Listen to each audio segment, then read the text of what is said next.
Welcome, dear listener, to another gentle journey through the shadows of history. Tonight, we invite you to settle back, perhaps pull a soft blanket closer, and allow your mind to drift into the cobblestone streets and timber-framed houses of centuries past, in the flickering candlelight of medieval homes. Creatures, both familiar and mysterious, shared the lives of our ancestors.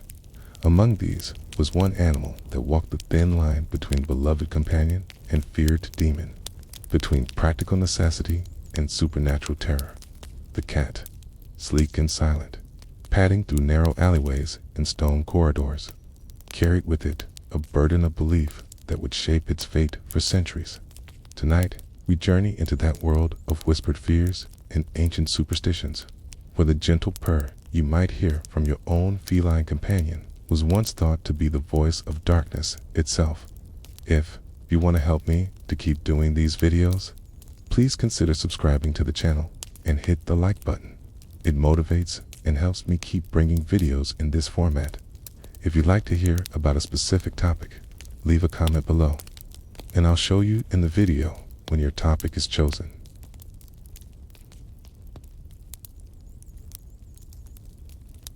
Picture yourself awakening in a small medieval village as the first pale light of dawn creeps through shuttered windows. The air is cool and damp, carrying with it the familiar sense of wood smoke beginning to rise from chimneys. The earthy smell of unpaved streets, still wet with dew, and the distant lowing of cattle being led to pasture. You stretch beneath coarse woolen blankets, feeling the straw-filled mattress crinkle beneath your movements. Somewhere in the shadows of your simple dwelling, a pair of green eyes watches your stirring with ancient patience.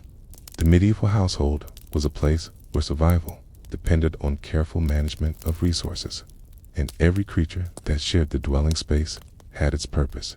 Cats, with their silent footfalls and predatory instincts, served as the first line of defense against the armies of rats and mice that threatened precious grain stores. Yet even as these feline guardians performed their essential duties, they moved through a world thick with suspicion and supernatural dread. As you rise from your bed in this imagined medieval morning, your bare feet finding the cold stone floor, you might hear the soft scratch of claws against wood, or catch a glimpse of a sleek form darting between the wooden beams overhead. The cat that shares your dwelling exists in a liminal space, neither fully wild nor completely domesticated, moving between the human world and something altogether more mysterious. Its presence brings both comfort and unease, its protection and potential peril. The average medieval villager lived in a world where the line between the practical and the supernatural was gossamer. The same cat that caught the rats threatening winter stores might also be viewed with suspicion when it appeared at the moment of illness or death. Its nocturnal wanderings, its ability to see in darkness that rendered humans helpless, its silent approach and departure, all these qualities that made it an effective hunter also marked it as something potentially otherworldly. Consider the medieval housewife, rising before dawn to begin her daily labors.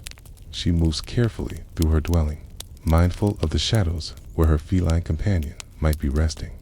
Her relationship with this creature is complex, layered with generations of inherited beliefs and practical necessity. She values the cat's hunting prowess, yet fears its mysterious nature. She feeds it scraps from her meager table, yet crosses herself when it appears suddenly in her peripheral vision. The morning routine of a medieval household unfolded with rhythmic predictability. Water must be drawn from the well. Fires must be rekindled from carefully banked coals.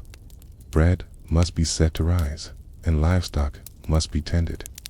Throughout these activities, the household cat moved like a shadow, sometimes helpful, sometimes merely observant, always slightly apart from the human world it inhabited. Its presence was both blessing and burden, a reminder of humanity's dependence on creatures they could never fully understand or control. In the dim light of early morning, you might observe the cat's morning hunt.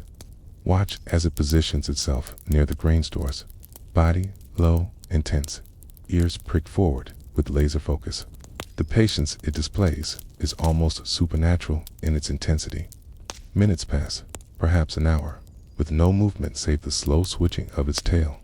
Then, in a burst of coordinated muscle and sinew, it strikes. The rat that threatened the household's winter survival is dispatched with swift efficiency. Yet, even this display of practical usefulness carries with it an undertone of something darker. Something that speaks to powers beyond human comprehension. The medieval mind, steeped in religious doctrine and ancient folklore, struggled to reconcile the cat's obvious utility with its unsettling qualities.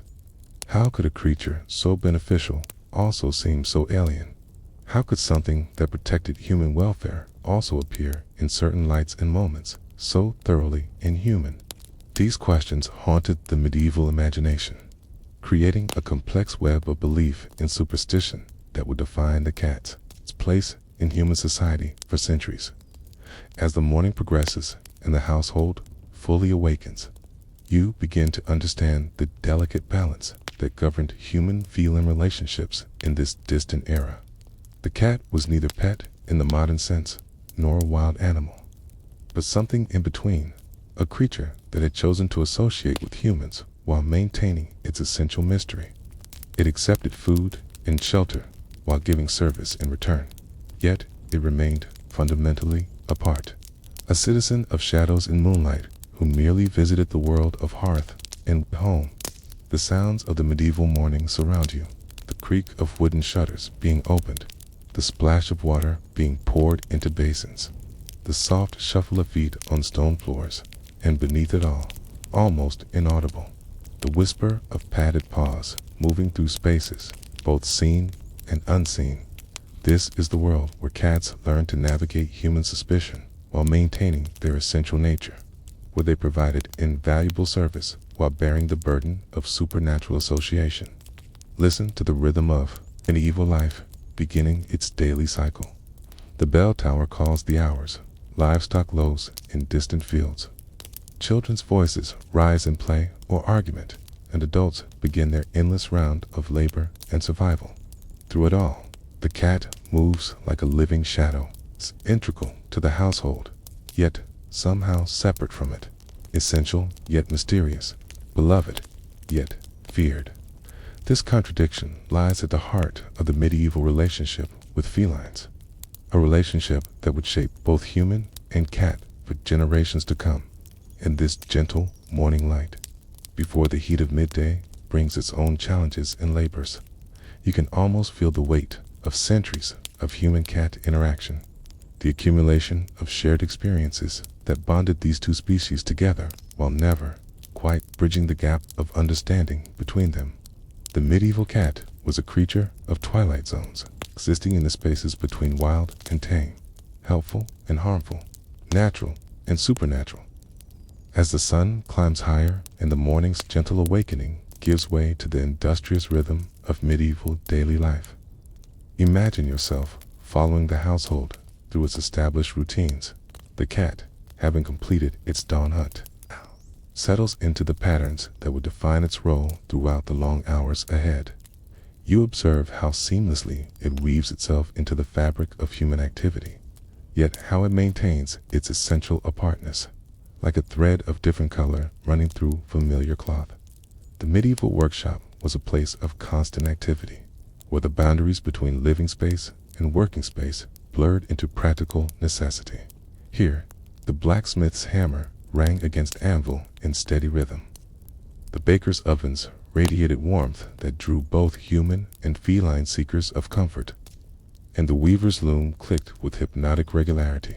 In each of these spaces, cats found their niche, drawn by warmth, by the promise of food scraps, and by the endless supply of rodents attracted to human habitation.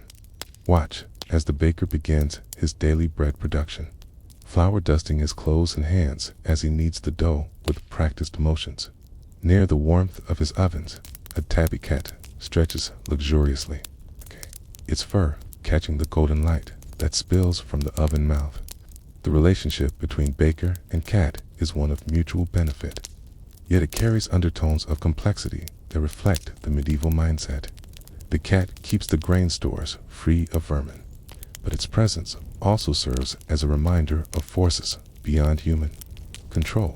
The medieval understanding of cats was deeply intertwined with their nocturnal nature and their ability to navigate darkness that left humans helpless. During the daylight hours, when human activity dominated the household, cats often retreated to quiet corners, high shelves, or sunny patches where they could observe without participating. This tendency to withdraw during peak human activity only reinforced their reputation for mystery and otherworldliness. Consider the medieval merchant, counting his coins and calculating his profits while a black cat sits nearby, seemingly interested in the proceedings.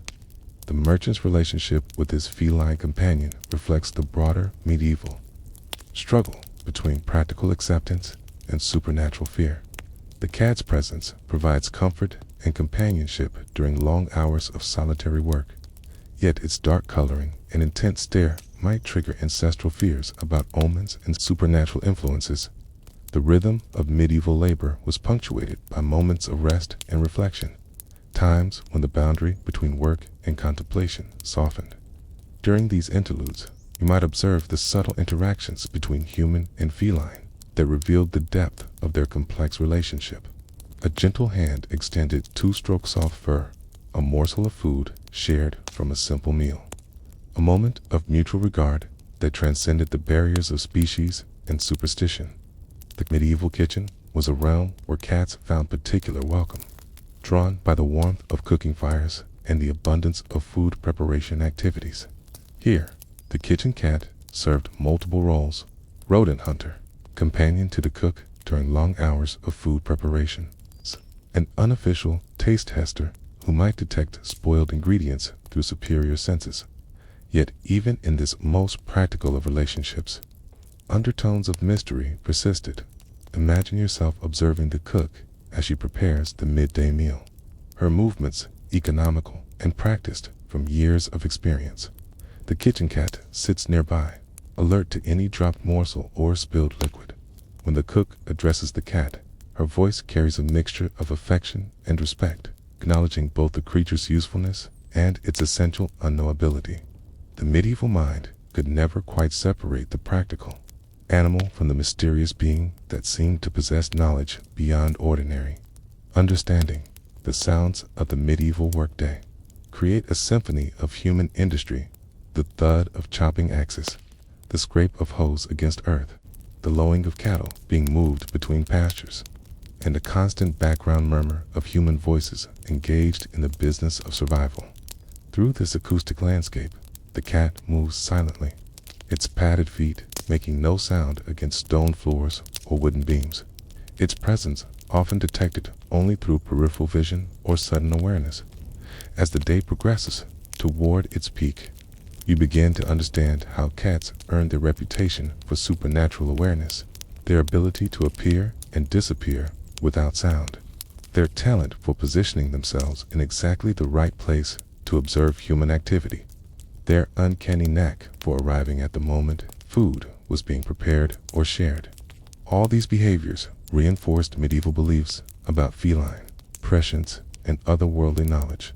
The medieval afternoon brought its own rhythm of activity, a gradual shift from morning's energetic beginning toward evening's contemplative conclusion. During these transitional hours, cats often became more active, beginning their preparation for the night's hunting activities. You might observe them stretching elaborately, grooming themselves with methodical precision, or positioning themselves near favorite hunting spots in anticipation of twilight's approach. The relationship between medieval humans and cats was constantly mediated by practical concerns and supernatural fears. The same creature that provided invaluable service as a pest controller might also be viewed with suspicion when it exhibited behaviors that seemed to transcend normal animal limitations. Its ability to predict weather changes, its apparent sensitivity to human emotional states, its talent for finding hidden spaces and secret passages. All these capabilities marked it as something more than merely animal. Watch as the medieval afternoon unfolds in your imagination. observing how cats navigate the complex social dynamics of human households. They learn to read human moods and intentions, positioning themselves to receive maximum benefit while avoiding potential harm. This behavioral flexibility, this ability to adapt to human expectations while maintaining their essential nature, was both their greatest asset and their most dangerous characteristic in a world that feared the unknown. The medieval mind, trained to see signs and portents in natural phenomena, could hardly fail to notice the cat's apparent ability to predict and respond to events before they occurred. When cats sought high places before storms, gathered near warm spots before cold snaps, or showed unusual behavior before human illnesses or deaths, these observations fed into a growing body of folklore that painted cats as creatures of supernatural awareness and otherworldly connection. As afternoon shadows began to lengthen in your medieval reverie, you sensed the approaching transition from day to night, from the human-dominated hours to the time when cats would claim their true inheritance. The workday's end approaches, bringing with it a shift in the household's rhythm that would reveal new dimensions of the human feel and relationship, new aspects of the complex dance between practical necessity and supernatural fear that defined medieval attitudes toward these enigmatic creatures. As evening approaches in your imagined medieval dwelling, the quality of light begins its ancient transformation from the clarity of day to the ambiguous shadows of dusk. This daily transition held profound significance for medieval peoples, marking not merely the end of productive labor, but the beginning of a time when the familiar world took on aspects of mystery and potential danger. For cats, this twilight hour represented a fundamental shift in their relationship with the human household, a time when their true nature seemed to emerge from behind the mask of domestic utility. Imagine yourself seated near a window as the sun descends toward the horizon, casting long fingers of golden light across rough wooden floors and stone walls. The sounds of the day's labor gradually fade, replaced by the softer evening chorus of settling livestock, distant church bells marking vespers, and the gentle murmur of families gathering for their evening meal. In the growing shadows, you begin to notice the subtle changes in feline behavior that so fascinated and frightened medieval observers. The domestic cat of daylight hours, content to sleep in sunny patches and accept occasional scraps from human meals, undergoes a remarkable transformation as darkness approaches. Its movements become more purposeful, more predatory. Its eyes, merely bright during daylight, begin to reflect and amplify the fading light with an intensity that seems almost supernatural. The medieval mind, already primed to see omens and portents in natural phenomena, could hardly fail to notice this dramatic shift in the creature's demeanor and appearance. Watch as the household cat rises from its afternoon resting place and begins what appears to be a ritual preparation for the night ahead. Its stretching becomes more elaborate, almost ceremonial in its precision. Its grooming takes on aspects of purposeful transformation, each lick of tongue against fur seeming to polish away the dust and complacency of the day. When it finally emerges from this self-administered ritual, it seems somehow changed, more alert, more present, more fundamentally itself. The medieval evening meal was a time of gathering, when family members came together to share not only food, but news, stories, and the comfort of companionship. During these communal moments, the household cat often positioned itself at the periphery of human activity, close enough to benefit from any dropped morsels, but far enough away to maintain its essential independence. Medieval observers noted how cats seemed to understand human social dynamics without fully participating in them, a quality that reinforced their reputation for possessing knowledge beyond ordinary animal comprehension. As you observe this twilight gathering in your medieval imagination, you begin to understand how cats earned their reputation as creatures of prophecy and supernatural awareness. Their behavior during these transitional hours seemed to follow patterns that transcended mere animal instinct. They positioned themselves near family members who were ill, avoiding those who were healthy. They showed restlessness before storms, sought warmth before cold snaps, and displayed unusual affection before departures that might prove permanent. The flickering candlelight of the medieval evening created an atmosphere where shadows danced and realities seemed malleable. In this uncertain illumination, the cat's movements took on qualities that daylight had concealed. Its silent footfalls, its ability to appear and disappear without warning, its talent for moving through spaces that seemed too small to accommodate its passage. All these capabilities became more noticeable and more unsettling as darkness fell. Medieval families often gathered around the hearth fire as evening deepened, sharing stories and seeking comfort in the warmth and light that held the darkness at bay. During these intimate moments, the household cat might approach more closely, drawn by the fire's warmth and perhaps by something deeper, some ancestral memory of shared warmth and protection. Yet, even these moments of apparent domesticity carried undertones of otherness, reminders that the creature sharing their fireside belonged as much to the world of shadow as to the realm of human habitation.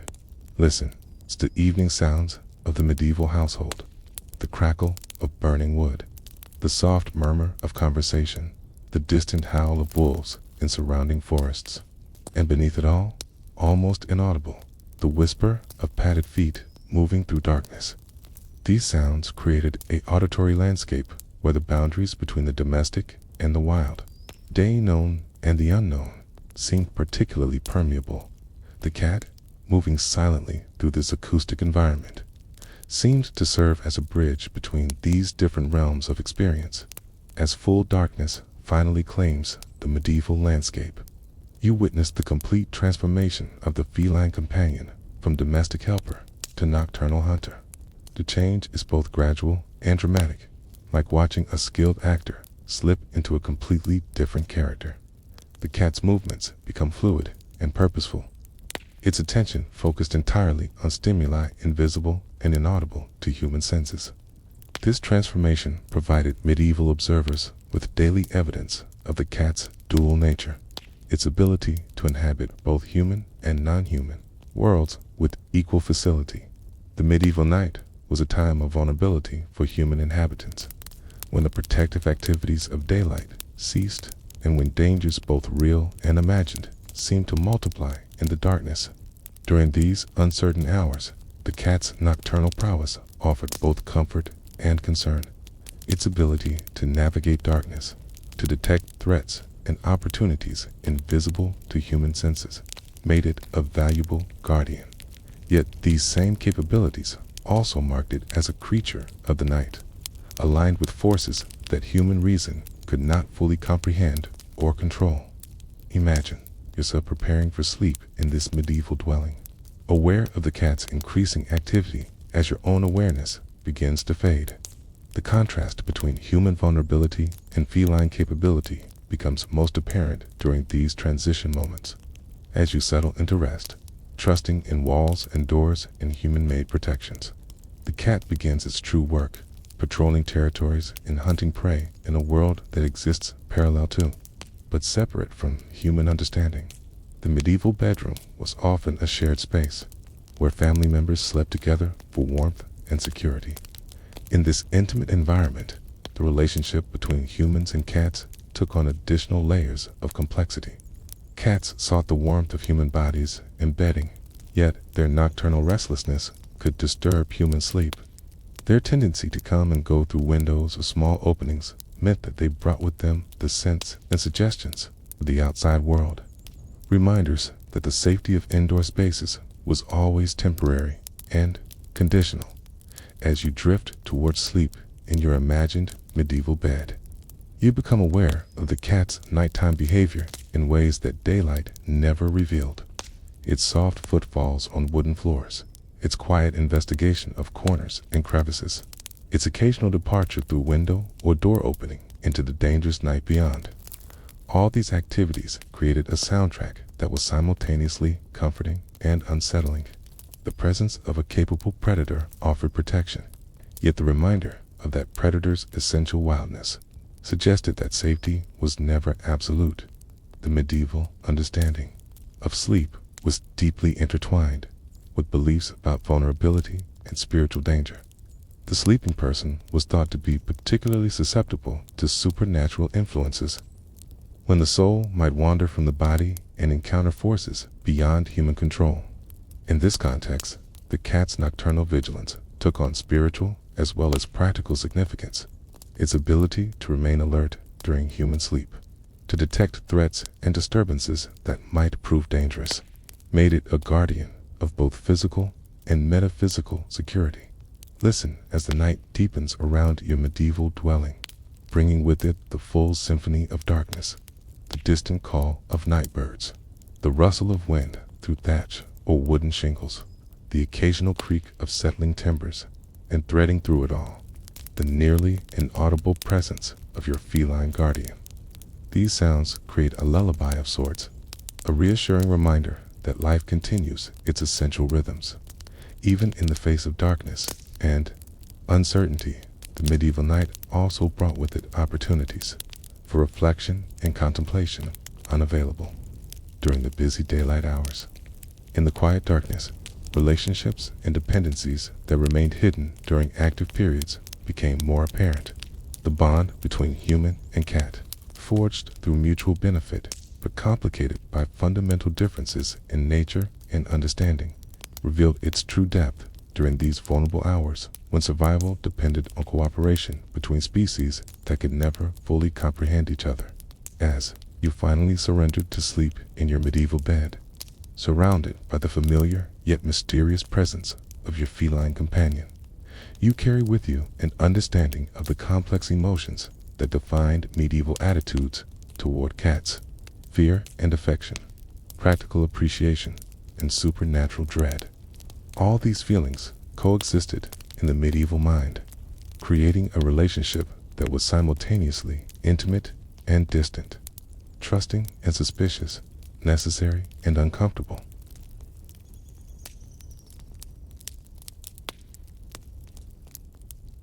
In a gentle transition from our exploration of daily medieval life, we now turn our attention to a darker chapter in the story of human-feline relationships. As you settle deeper into your comfortable present, imagine how the seeds of suspicion and fear, planted in the fertile soil of medieval superstition, would eventually bloom into centuries of persecution that would forever alter the bond between cats and humans. The transformation from practical companion to supernatural threat did not happen overnight, but grew slowly through generations of accumulated fear, religious doctrines, and cultural misunderstanding. The early medieval period, roughly spanning the 5th through 10th centuries, witnessed a gradual shift in European attitudes toward the natural world and its inhabitants. As Christianity spread across the continent, displacing older pagan traditions and beliefs, many aspects of pre-Christian culture became associated with heresy and devil worship. Animals that had once held sacred or positive associations in Celtic, Germanic, and other indigenous traditions found themselves recast as creatures of darkness and evil. Cats, with their nocturnal habits and mysterious behavior, proved particularly susceptible to this theological transformation. Picture yourself in the scriptorium of a medieval monastery, where monks labored by candlelight to copy and illuminate religious texts. The scratching of quills against parchment creates a rhythmic whisper in the stone-walled chamber, while outside, the night wind carries the distant sounds of the surrounding countryside. In this sacred space, dedicated to preserving and transmitting Christian knowledge, ideas about the natural world were being shaped that would influence European thought for centuries to come. The monks who worked here, learned men steeped in religious doctrine, were among the intellectual architects of changing attitudes toward cats. The theological framework that emerged during this period viewed the world as a battlefield between forces of good and evil, with little room for moral ambiguity or neutral ground. Every creature, every natural phenomenon, every aspect of daily life was interpreted through this dualistic lens. Cats, with their independence, their nocturnal activities, in their apparent indifference to human authority, seemed to align themselves with the forces of chaos and rebellion rather than order and obedience. Their behavior patterns, so perfectly adapted to survival in the wild, appeared suspect when viewed through the narrow window of medieval Christian morality. The process by which cats became associated with evil was gradual and complex, involving multiple streams of influence that converged over several centuries. Ancient Egyptian reverence for cats, transmitted through classical sources, was reinterpreted as evidence of pagan idol worship. Germanic and Celtic traditions that honored cats as guardians and symbols of feminine power were condemned as remnants of devil worship. Even practical observations about feline behavior were filtered through theological assumptions that predisposed observers to see malevolent intent in natural animal activities. Consider the medieval scholar, perhaps a learned bishop or abbot, sitting in his cell late at night, working by the light of oil lamps to compose treatises on moral theology. The shadows cast by the flickering flames dance across the walls, creating an atmosphere where imagination easily supplants observation. As he writes about the nature of evil and its manifestations in the physical world, the scholar draws upon centuries of inherited wisdom, biblical interpretation, and personal observation. When a cat appears at his window, eyes glowing in the lamplight, it becomes not merely an animal seeking warmth or food, but a potential agent of supernatural malevolence. The medieval mind was particularly receptive to explanations that connected observable phenomena with invisible spiritual forces. When cats displayed behaviors that seemed to transcend normal animal limitations, when they appeared to predict weather changes or human deaths, when they showed preferences for certain individuals while avoiding others. These observations required theological explanation. The emerging Christian worldview provided a framework for understanding such phenomena. But it was a framework that increasingly cast cats in the role of supernatural antagonists rather than natural allies. The influence of classical authors on medieval thinking cannot be understated in understanding the development of anti-cat sentiment. Writers like Pliny the Elder and other Roman naturalists had described cats in ways that emphasized their mysterious and potentially dangerous qualities. Medieval scholars, lacking direct access to comprehensive zoological knowledge, relied heavily on these classical sources for their understanding of animal behavior and characteristics when filtered through Christian theological assumptions. Even neutral, classical descriptions of cat behavior could be interpreted as evidence of supernatural association. The gradual transformation of cats from practical companions to objects of suspicion was also influenced by broader social and cultural changes occurring across medieval Europe. As feudal structures solidified and social hierarchies became more rigid, the cat's essential independence and refusal to submit completely to human authority began to seem politically as well as theologically suspect. In a world where obedience to established authority was considered both a social and spiritual virtue, the cat's autonomous nature appeared to embody dangerous principles of rebellion and self-determination. Imagine yourself observing a medieval court where nobles and clergy gathered to discuss matters of law and theology.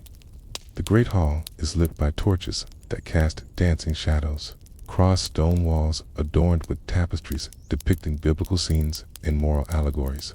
In this formal setting, where power structures are carefully maintained and respected, the presence of a cat moving freely through the assembly, acknowledging no master and following no commands, serves as a subtle reminder of forces that exist outside human control and authority. The medieval legal system, deeply intertwined with religious doctrine, began to reflect changing attitudes toward cats through various statutes and regulations.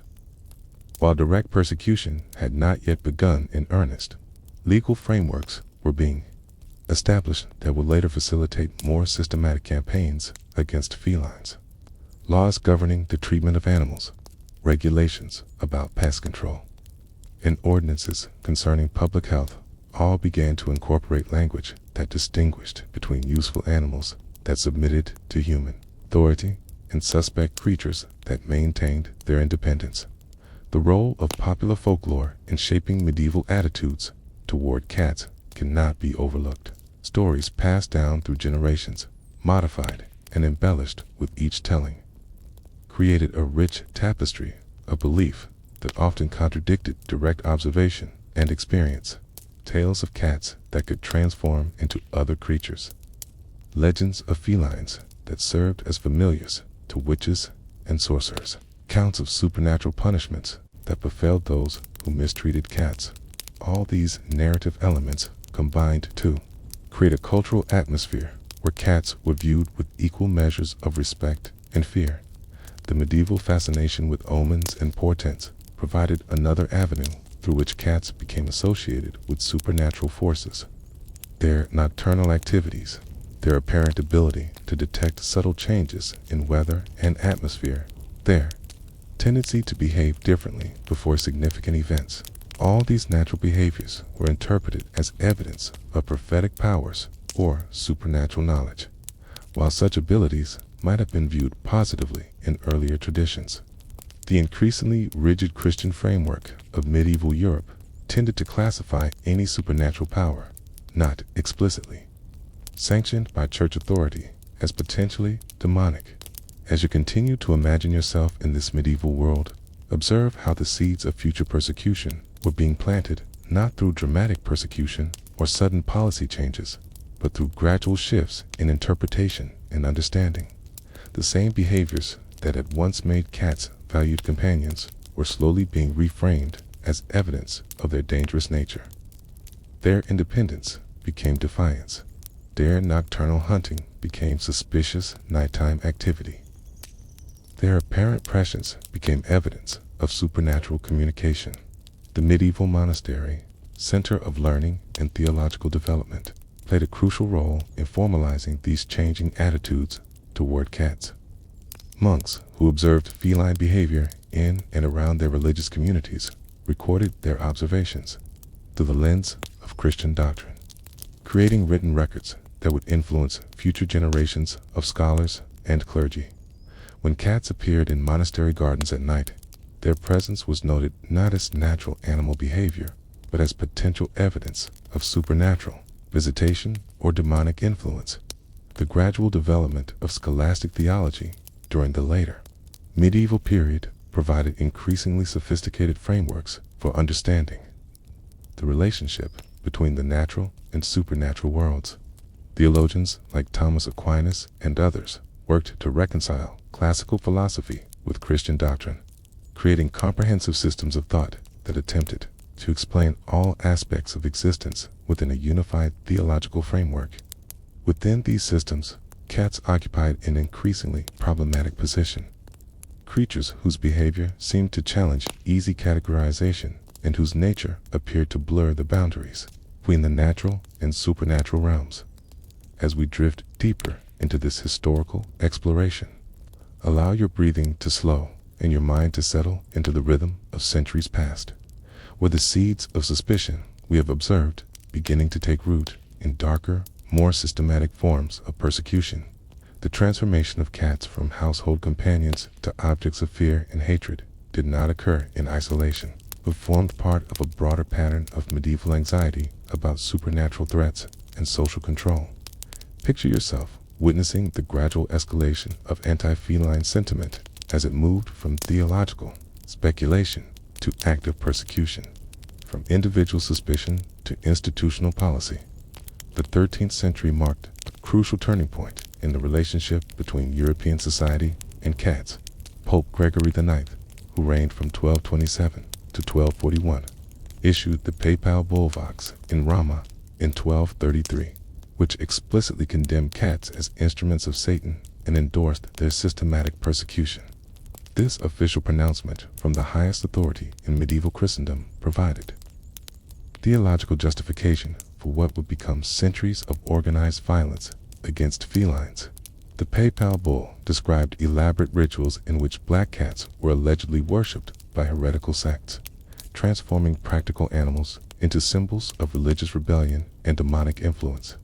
Imagine self in the papal court at the Lateran Palace, where scribes work diligently to copy and distribute this momentous decree to monasteries, cathedrals, and secular authorities across Europe. The great hall echoes with the scratch of quills against parchment, while outside, the bustling sounds of Rome continue their eternal rhythm. In this center of Christian power, decisions are being made that will affect countless lives, both human and feline, across the known world. The monks who transcribe these documents work with the dedicated precision of men who believe they are fighting a spiritual war against the forces of darkness. The papal endorsement of cat persecution was not an isolated decision, but reflected broader patterns of medieval anxiety about heresy, witchcraft, and social disorder. The 13th century was a period of significant social and economic change across Europe, with the growth of cities, the expansion of trade, and the emergence of new forms of religious expression that challenged traditional authority structures. In this context of uncertainty and change, cats became convenient scapegoats, creatures whose mysterious behavior and independent nature seemed to embody the chaotic forces that threatened established order. The systematic execution of cats that followed the papal decree took many forms, ranging from individual acts of violence to organized community campaigns in cities and towns across Europe. Cats were rounded up and destroyed in elaborate public ceremonies that combined religious ritual with popular entertainment. These events, often held during religious festivals or market days, served multiple purposes. They demonstrated community solidarity against supernatural threats. They provided outlet for social tensions and frustrations, and they reinforced the authority of religious and secular leaders who organized them. Picture yourself standing in the central square of a medieval town as one of these grim festivals unfolds. The cobblestones beneath your feet are worn smooth by centuries of market activity, while around you, wooden buildings lean inward, their upper stories blocking much of the sky. The crowd that gathers is diverse, including merchants and craftsmen, nobles and peasants, clergy and laypeople, all united in their participation in this ritual of purification. The atmosphere combines carnival celebration with religious solemnity, creating a disturbing blend of festivity and cruelty that characterized much of medieval popular culture. The methods used to destroy cats during these campaigns were often deliberately elaborate and public, designed to maximize both the ceremonial impact and the deterrent effect on any who might harbor sympathy for the condemned animals. Cats were burned in large wicker baskets, drowned in specially constructed pools, or hurled from church towers while crowds cheered below. These spectacles served as powerful demonstrations of human dominance over the natural world and religious authority over supernatural forces, at least as those forces were perceived by medieval minds. The psychological impact of these persecution campaigns extended far beyond their immediate victims. Communities that participated in cat destruction experienced a complex mixture of relief, excitement, and underlying unease. While the official purpose of these activities was to protect society from demonic influence, their actual effect was to create an atmosphere of suspicion and fear that poisoned relationships between neighbors and eroded trust in traditional forms of knowledge and understanding. People began to view their own pets and working animals with increased suspicion, wondering whether creatures they had once considered helpful might actually harbor malevolent intentions. That the economic consequences of widespread cat persecution were both immediate and long-lasting. As cat populations declined across Europe, rodent populations exploded, causing unprecedented damage to grain stores, food supplies, and material goods. The very problem that cats had been employed to solve, the control of vermin, became dramatically worse as their primary predator was systematically eliminated from human communities. Medieval authorities, committed to their theological interpretation of cat persecution, seemed incapable of recognizing the practical consequences of their policies. Imagine yourself as a medieval merchant, watching helplessly as rats destroy precious stores of grain that represent months of careful accumulation and trade. The irony is not lost on you that the cats you once valued as essential partners in preserving your livelihood have been condemned as agents of the same evil forces that now seem to manifest in the form of unchecked rodent populations. Yet, the social pressure to conform to official anti-cat sentiment makes it dangerous to voice such observations, creating a climate where practical experience is subordinated to ideological orthodoxy. The persecution of cats during this period was closely linked to the broader medieval campaign against witchcraft and heresy, as authorities developed increasingly sophisticated methods for identifying and prosecuting suspected witches. Cats were frequently cited as evidence of supernatural activity. The presence of cats in a household, particularly black cats or cats that showed unusual behavior, could be interpreted as proof of the owner's involvement in demonic practices. This association between cats and witchcraft created a feedback loop of suspicion and persecution that would persist for centuries. The legal frameworks that emerged to support cat persecution reflected the medieval tendency to treat supernatural threats as matters of public policy, requiring official response. Laws were passed that required communities to participate in periodic cat destruction campaigns, with penalties for those who failed to comply or who attempted to protect felines from persecution. These statutes represented a significant expansion of governmental authority in two areas that had previously been matters of personal choice and household management. Consider the medieval housewife who had relied on her kitchen cat to protect food supplies from vermin, now faced with legal and social pressure to surrender her feline companion for destruction. The conflict between practical necessity and official policy created impossible choices for ordinary people, forcing them to choose between economic survival and social conformity. Many chose conformity, surrendering cats they had valued as essential household members to satisfy the demands of religious and secular authorities. The intellectual justifications for cat persecution drew upon a complex mixture of theological doctrine, classical scholarship, and popular folklore that created an apparently comprehensive case against felines. Medieval scholars compiled extensive treatises documenting the supposed evidence of feline supernatural activity, drawing upon biblical interpretation, classical natural history, and contemporary reports of unusual animal behavior. These academic works provided intellectual respectability for persecution campaigns, making it possible for educated people to participate in cat destruction while maintaining their sense of moral and intellectual superiority. The role of the medieval church in promoting cat persecution cannot be understated. Priests and monks used their Sunday sermons and religious instruction to reinforce anti-cat sentiment, teaching their congregations to view felines as creatures of darkness that threatened both individual salvation and community safety. Religious art and literature of the period increasingly depicted cats in association with devils, witches, and other symbols of evil, creating a visual vocabulary that reinforced theological messages about feline, malevolence. The social dynamics of cat persecution reveal much about medieval attitudes toward authority, conformity, and individual conscience. Communities that embraced anti-cat campaigns often experienced temporary increases in social cohesion, as shared participation in persecution activities created bonds of common purpose and mutual commitment. However, these gains came at the cost of individual moral autonomy and practical wisdom, as people were encouraged to suppress their own observations and experiences in favor of official doctrine. The psychological mechanisms that enabled widespread participation in cat persecution were similar to those that have facilitated other forms of systematic persecution throughout human history.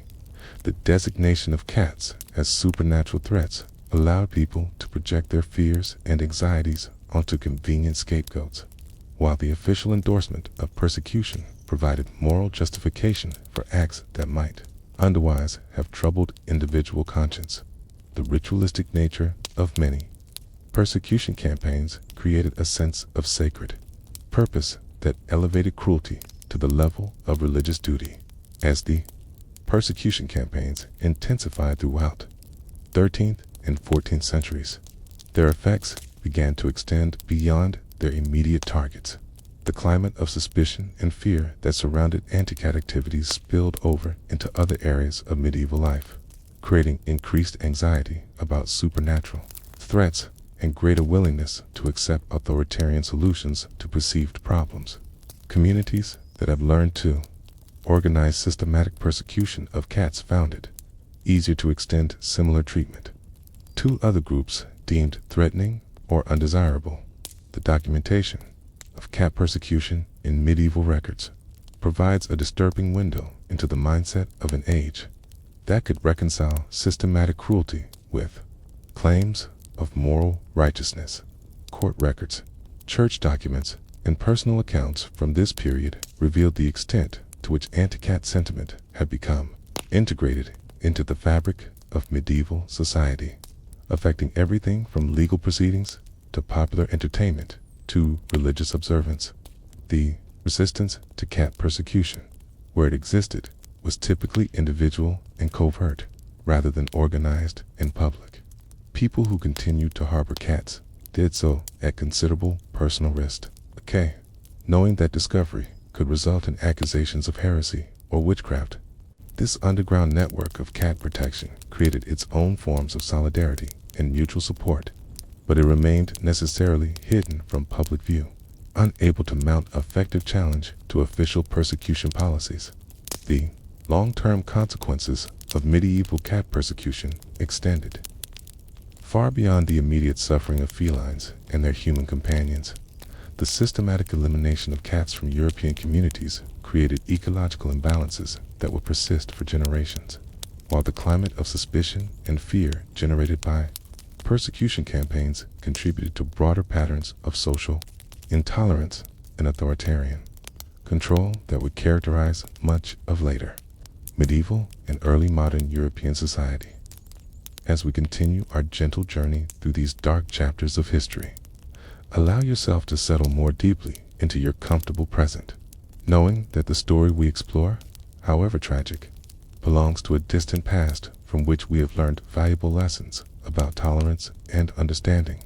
The persecution of cats that had swept across Europe with such devastating efficiency during the 13th and 14th centuries was about to encounter a force that would, in the most terrible way possible, demonstrate the folly of eliminating nature's most effective pest controllers. The year 1347 marked the beginning of what would become known as the Black Death, a pandemic of bubonic plague that would ultimately claim between 1/3 and 1/2 of Europe's population.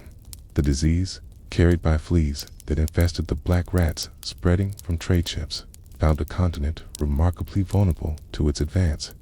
Decades of systematic cat persecution had created the perfect conditions for explosive rodent population growth. In these thriving rat communities provided ideal vectors for the plague's rapid transmission across the European continent. Picture yourself standing on the docks of a medieval port city as merchant ships arrive from distant lands, their holds filled with exotic goods and, unknown to the welcoming crowds, populations of disease-carrying rats. The harbor bustles with activity as longshoremen unload cargo while merchants negotiate prices for spices, silk, and other luxury items. In the shadows between warehouses and storage buildings, rats scurry freely, their numbers unchecked by the feline predators that previous generations have relied upon to control such infestations. The connection between cat persecution and the plague's devastating impact was not immediately apparent to medieval observers, who lacked the scientific framework necessary to understand disease, transmission, and ecological relationships. Instead, Many interpreted the plague as divine punishment for various sins and moral failings, often intensifying rather than questioning the religious zealotry that had contributed to the crisis. Communities that had participated enthusiastically in cat destruction campaigns now found themselves facing catastrophic mortality rates.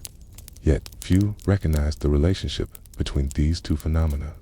The medieval mind, trained to see spiritual rather than natural causation in major events, struggled to comprehend the plague in terms other than divine wrath or supernatural intervention.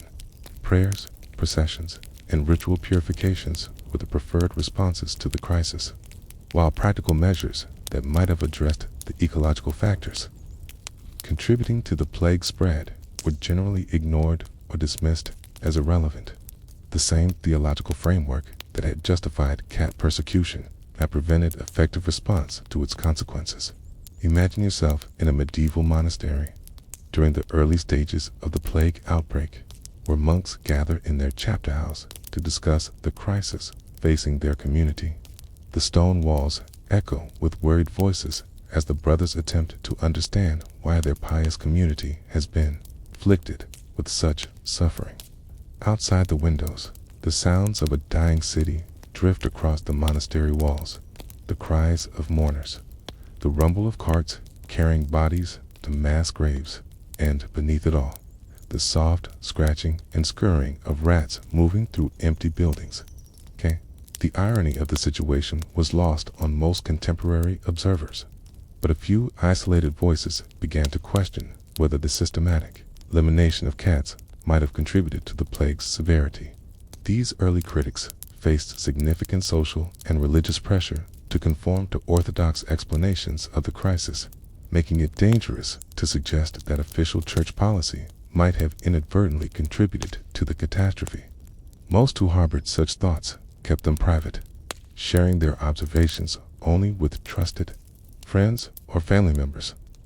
Plague's progression through European communities followed patterns that would have been immediately recognizable to anyone familiar with rodent behavior and population dynamics. Cities with the most thorough cat persecution campaigns experience some of the highest mortality rates, while isolated rural communities that had maintained small populations of working cats often fared somewhat better. These patterns, however, were typically attributed to differences in piety, moral behavior, or divine favor rather than practical factors related to pest control. The medical knowledge of the medieval period was insufficient to understand the true mechanism of plague transmission, but some physicians began to notice correlations between rat populations and disease outbreaks. These observations, filtered through the medical theories of the time, led to various ineffective treatments and prevention strategies. The absence of cats from most communities meant that even physicians who suspected a connection between rodents and disease had few practical options for addressing the problem. Consider the medieval physician, trained in the classical theories of Galen and Avicenna, attempting to understand and treat a disease that defied all conventional medical wisdom. His consulting room, lit by oil lamps and filled with the scent of burning herbs believed to purify the air, becomes a laboratory for desperate experimentation with treatments that range from the merely useless to the actively harmful. Outside his window, rats move freely through the city streets, their populations having exploded in the absence of feline predators. The social consequences, of the plague were as devastating as its biological impact, fundamentally altering European society in ways that will persist for centuries. The massive population loss disrupted traditional social hierarchies, economic systems, and cultural institutions, creating opportunities for social mobility, but also contributing to political instability and cultural fragmentation. In this context of radical social change, the theological certainties that had justified cat persecution began to seem less reliable, though direct challenge to religious authority remained dangerous. The economic disruption caused by the plague created immediate practical problems that highlighted the absence of effective pest control in European communities. Grain stores, already vulnerable to rodent predation due to the lack of cats became even more critical as agricultural production declined due to labor shortages. Merchants, who had once taken feline pest control for granted, now faced the double challenge of reduced agricultural output and increased losses to vermin. The psychological impact of the plague on medieval communities cannot be overstated. The scale of mortality, the randomness of survival, and the ineffectiveness of conventional responses created a climate of despair and fatalism that permeated all aspects of social life. In this atmosphere of existential crisis, some individuals began to question fundamental assumptions about divine justice, religious authority, and the relationship between human actions and natural consequences.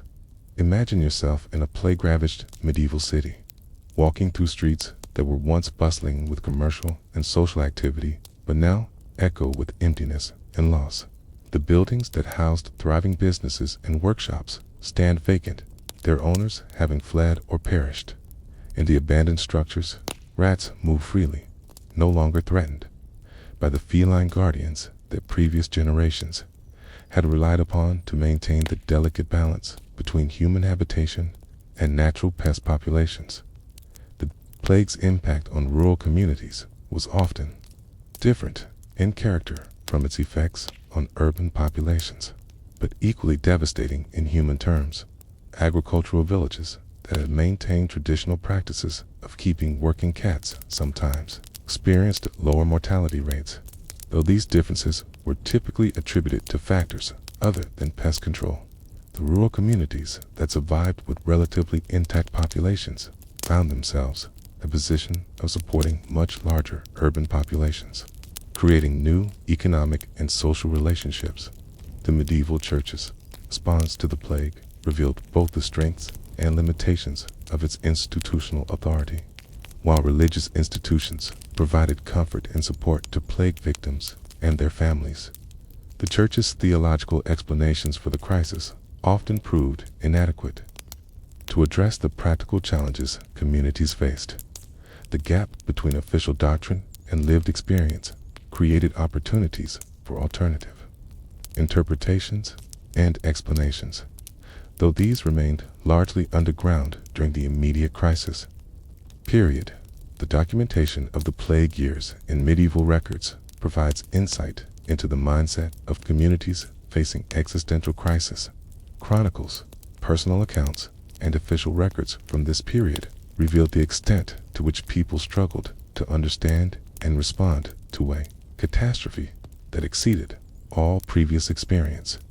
The systematic elimination of cats is rarely mentioned directly in these accounts, but careful reading reveals numerous references to unchecked rodent populations and the problems they created.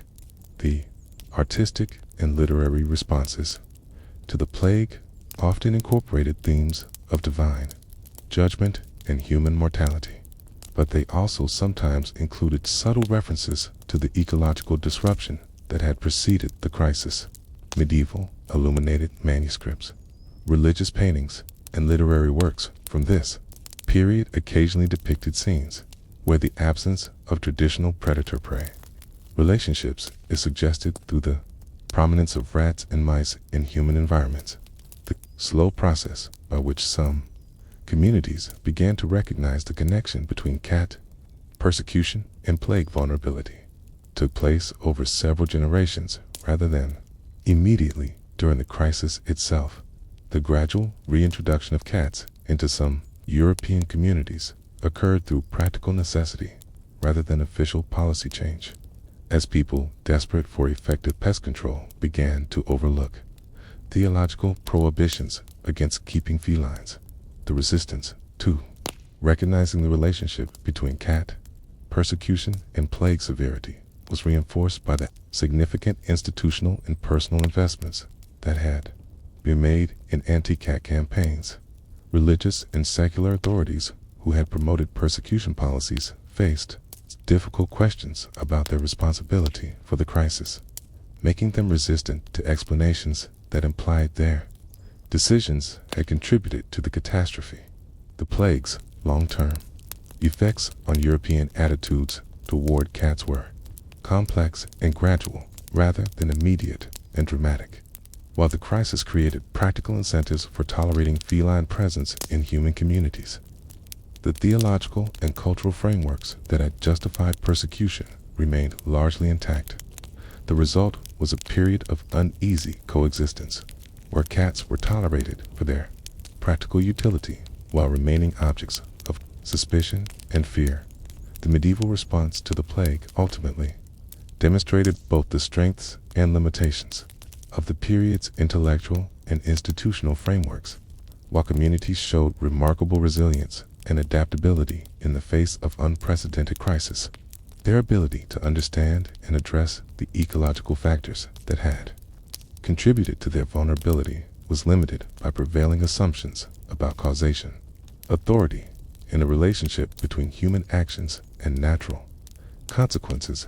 As the immediate crisis of the plague years gradually subsided in European communities, began the long process of recovery and reconstruction. The lessons learned from this catastrophic experience would slowly begin to influence attitudes toward cats and pest control. However, this process of recognition and change would take centuries to complete. It would be complicated by the persistence of many of the same theological and cultural assumptions that had contributed to the original problem. The story of the plague years and their relationship to cat persecution serves as a powerful reminder of the interconnectedness of human and natural systems, and of the potential consequences when cultural beliefs and institutional policies conflict with ecological realities. The medieval experience offers lessons that remain relevant for contemporary discussions about environmental management, public health policy, and the relationship between scientific understanding and cultural belief systems.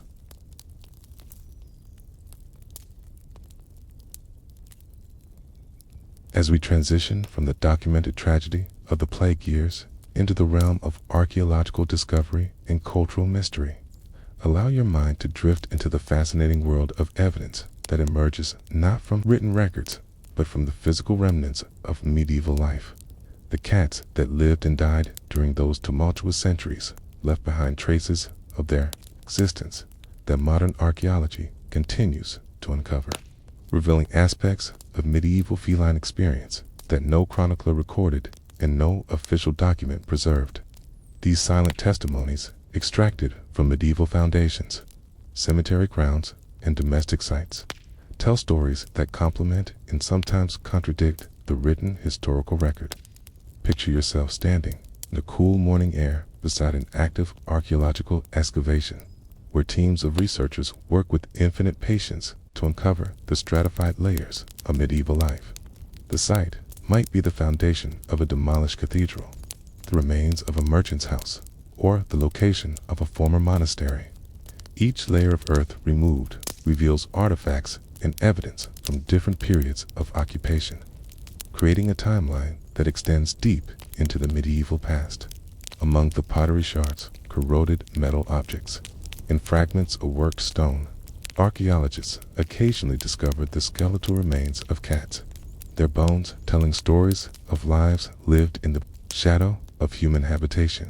The archaeological record reveals patterns of cat burial and disposal that provide insight into medieval attitudes toward felines that written sources rarely address. In some medieval sites, cat remains are found carefully interred beneath building foundations, suggesting they may have served as protective talismans or ritual offerings intended to guard structures from supernatural threats. These foundation burials represent a complex intersection of practical building techniques and magical thinking, where cats served both as pest controllers in life and protective spirits in death. The scientific analysis of medieval cat remains has revealed information about feline health, diet, and living conditions that illuminates the practical realities of human-cat relationships during this period. Many excavated medieval cats show evidence of injuries consistent with human violence, confirming written accounts of persecution, while also revealing the extent to which individuals' cats suffered during anti-feline campaigns. However, Archaeologists have also discovered cat remains showing evidence of medical care, healing from injuries, and longevity that suggests many medieval cats lived as valued household members despite official church policies condemning them. Imagine yourself examining a medieval cat skeleton in a modern archaeological laboratory, where researchers use advanced techniques to extract information that the original bones could never have revealed to medieval observers. X-ray analysis reveals healed fractures that speak of human care and veterinary attention, while isotope analysis of teeth and bones provides information about diet and geographic origin. These scientific investigations create detailed portraits of individual feline lives that challenge simplistic narratives about medieval attitudes toward cats. The distribution of cat remains across different types of medieval sites reveals interesting patterns about the social and economic factors that influenced human feline relationships. Urban excavations tend to yield more cat remains than rural sites, suggesting that city-dwelling cats may have been more numerous or more likely to be buried in ways that preserved their remains. Monastic sites sometimes contain cat skeletons that show evidence of careful burial, indicating that some religious communities may have maintained more positive relationships with felines than official church doctrine would suggest. The analysis of medieval domestic sites has uncovered evidence of spaces specifically designed to accommodate cats, including small openings in walls and foundations that would have allowed felines to move freely between indoor and outdoor environments. These architectural features suggest that many medieval buildings were constructed with feline occupancy in mind, indicating a level of practical accommodation that contradicts the narrative of universal cat persecution promoted by some historical sources. The archaeological evidence for cat worship or ritual significance in medieval Europe is more complex and ambiguous than written sources might suggest. While some medieval sites have yielded artifacts that appear to represent cats in religious or magical contexts, the interpretation of these objects remains controversial among scholars. Clay figurines, carved bone ornaments, and metal talismans bearing feline imagery could represent genuine religious reverence, protective magic, or simply decorative art that reflected familiarity with cats as domestic animals. Consider a medieval craftsman who carved a small wooden cat figurine, perhaps as a toy for a child or as a protective charm for a household. The object, discovered centuries later in an archaeological context, becomes a puzzle for modern researchers to solve. Was it created as an expression of affection for a beloved pet, as a magical talisman believed to confer protective powers, or simply as a demonstration of the carver's skill in representing familiar subjects? The ambiguity inherent in such artifacts reflects the complexity of medieval attitudes toward cats that defies simple categorization. The study of medieval manuscripts and illuminated texts has revealed a rich tradition of feline imagery that appears alongside and sometimes contradicts official religious teachings about cats. Marginalia in medieval books frequently depicts cats in domestic settings, engaged in hunting activities or interacting playfully with human figures. These informal artistic expressions suggest that popular attitudes toward cats were often more positive than formal theological doctrine would indicate, creating a disconnect between official policy and lived experience. The tradition of medieval bestiaries, encyclopedic works that describe both real and mythical animals, provides insight into the intellectual frameworks through which educated medieval Europeans understood cats. These texts, which combine classical sources with contemporary observation and theological interpretation, often presented cats as creatures of dual nature, capable of both beneficial and harmful activities depending on circumstances. The bestiary tradition reveals the medieval struggle to reconcile practical experience with inherited beliefs about feline nature. Archaeological investigations of medieval urban sites have uncovered evidence of large-scale cat disposal that correlates with documentary evidence of persecution campaigns.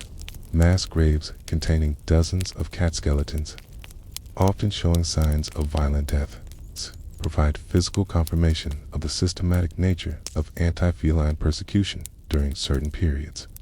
These grim discoveries serve as silent testimony to the extent and brutality of campaigns that written sources sometimes describe in euphemistic terms. The preservation of medieval cat remains in diverse archaeological contexts has provided opportunities for scientific analysis that reveals information about feline genetics, health, and population structure during the medieval period.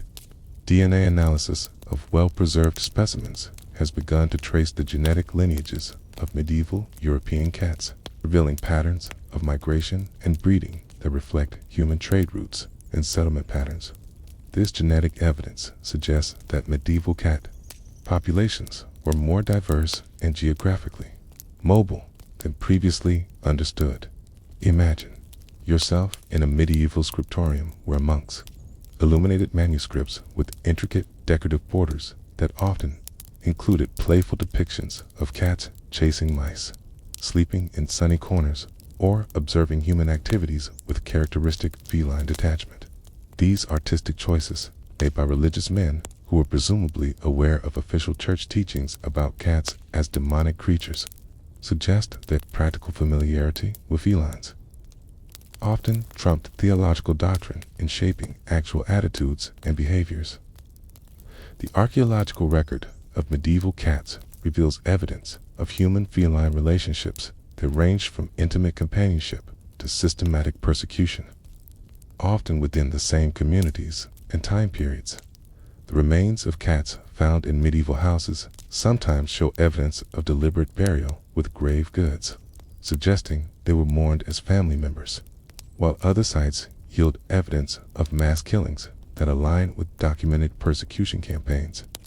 This archaeological diversity reflects the parts, complexity, and contradiction inherent in medieval attitudes toward cats. The analysis of medieval building techniques has revealed numerous examples of structures designed to accommodate cats while also controlling their movements and activities.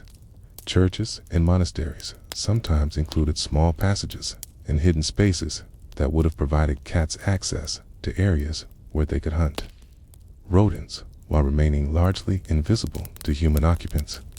These architectural features suggest sophisticated understanding of feline behavior and practical accommodation of cat presence, even in contexts where official policy condemned felines as demonic creatures. The preservation of organic materials in certain medieval archaeological sites has allowed researchers to study the diet and health of medieval cats through analysis of preserved stomach contents, coprolites, and other biological remains. This evidence reveals that medieval cats maintained diverse diets that included not only rodents, but also birds, fish, and various forms of human food scraps. The dietary evidence suggests that many cats lived in close proximity to human food preparation and consumption, indicating levels of domestic integration that contradict narratives of universal persecution. The discovery of medieval cat graves that include human artifacts, such as pottery vessels, metal objects, or personal ornaments, provides evidence of emotional bonds between people and cats that official religious doctrine discouraged but could not entirely eliminate. These burial practices revealed the persistence of affectionate relationships between humans and cats, even during periods of intense official persecution, suggesting that private behavior often diverged significantly from public policy. The archaeological investigation of medieval marketplaces and commercial districts has revealed evidence of cats as working animals in economic contexts, with remains found near granaries, warehouses, and shops where their pest control services would have been economically valuable. The distribution of cat remains in these commercial contexts suggests that practical economic considerations often outweighed theological concerns in determining attitudes toward felines, particularly in urban environments, where effective pest control was essential for commerce. The study of medieval artistic traditions reveals a rich vocabulary of symbolic representations associated with cats that reflects the complexity and ambiguity of cultural attitudes toward these animals. Cats appear in medieval art as symbols of independence, mystery, femininity, and domesticity, but also as representations of evil, witchcraft, and supernatural danger. This symbolic diversity reflects the broader cultural confusion and contradiction that characterize medieval relationships with cats. The preservation of medieval written sources that discuss cats from practical rather than theological perspectives provides insight into attitudes that official religious documents rarely acknowledge. Account books, household inventories, and personal correspondence occasionally mention cats in contexts that suggest they were valued as working animals and household companions despite official condemnation. These practical documents reveal a disconnect between formal religious doctrine and everyday experience that archaeological evidence confirms and amplifies. As we delve deeper into the mysterious undercurrents of medieval cat culture, allow your mind to drift into the realm of whispered stories, ancient beliefs, and hidden traditions that flourished beneath the surface of official religious doctrine. The medieval world was one where oral tradition carried knowledge and wisdom that formal education rarely acknowledged, where folk beliefs preserved ancient understanding that predated Christian influence, and where the relationship between humans and cats was shaped as much by inherited folklore as by contemporary religious teaching. Picture yourself seated beside a medieval hearth on a winter evening, where the family has gathered to share stories and preserve traditions that stretch back through countless generations. The flames cast dancing shadows on the walls, while outside, the wind carries the sounds of a world settling into night. Here, in this intimate domestic space, tales are told that would never find their way into official chronicles or religious texts. Stories that reveal the complex web of belief and superstition that surrounded cats in the medieval imagination. The oral tradition of medieval Europe preserved numerous beliefs about cats that reflected much older, pre-Christian understandings of their nature and significance.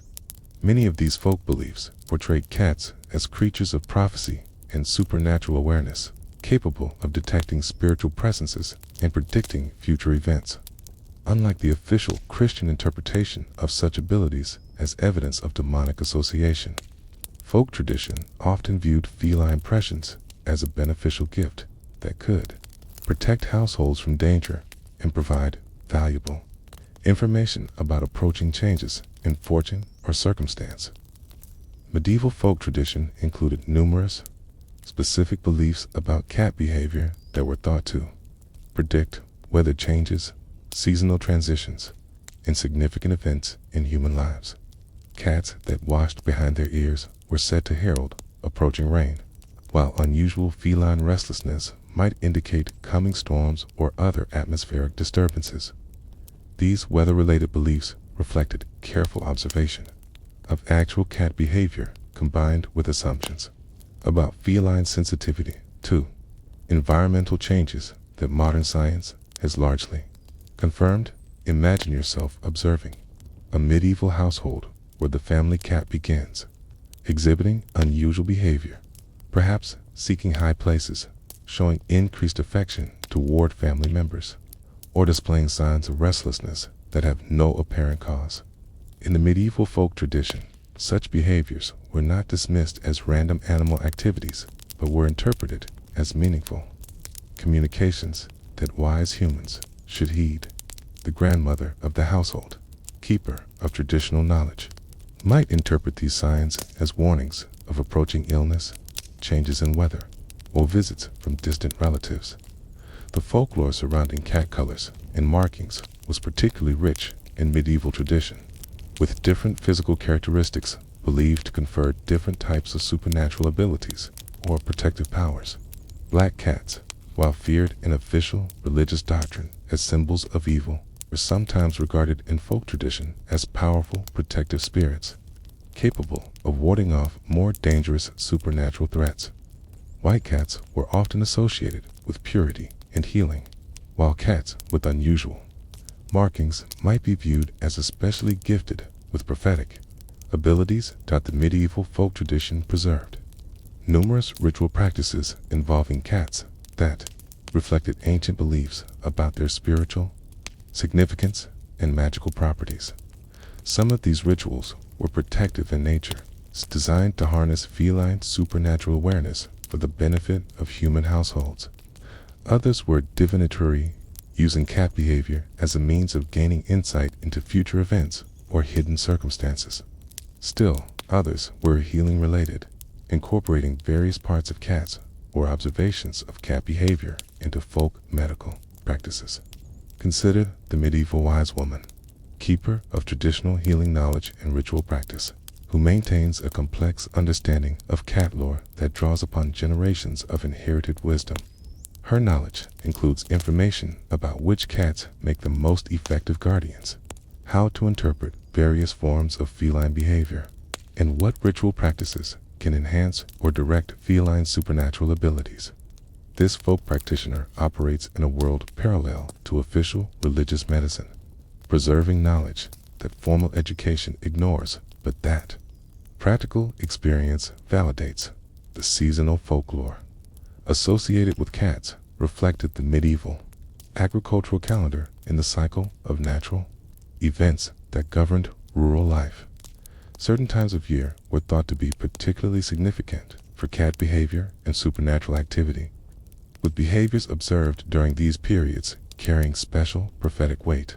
The spring and autumn equinoxes, the summer and winter solstices, and various seasonal festivals were all associated with heightened feline supernatural activity and increased significance of cat-related omens. The medieval folk tradition included numerous beliefs about the relationship between cats and other supernatural entities, portraying felines as intermediaries between the human world and various forms of spiritual presence. Cats were thought to be capable of seeing ghosts, spirits, and other supernatural beings invisible to human perception, making them valuable allies for those who needed to navigate the complex spiritual landscape that medieval people believed surrounded them constantly. Imagine yourself in a medieval village where rumors circulate about a particular cat that seems to possess unusual abilities or knowledge.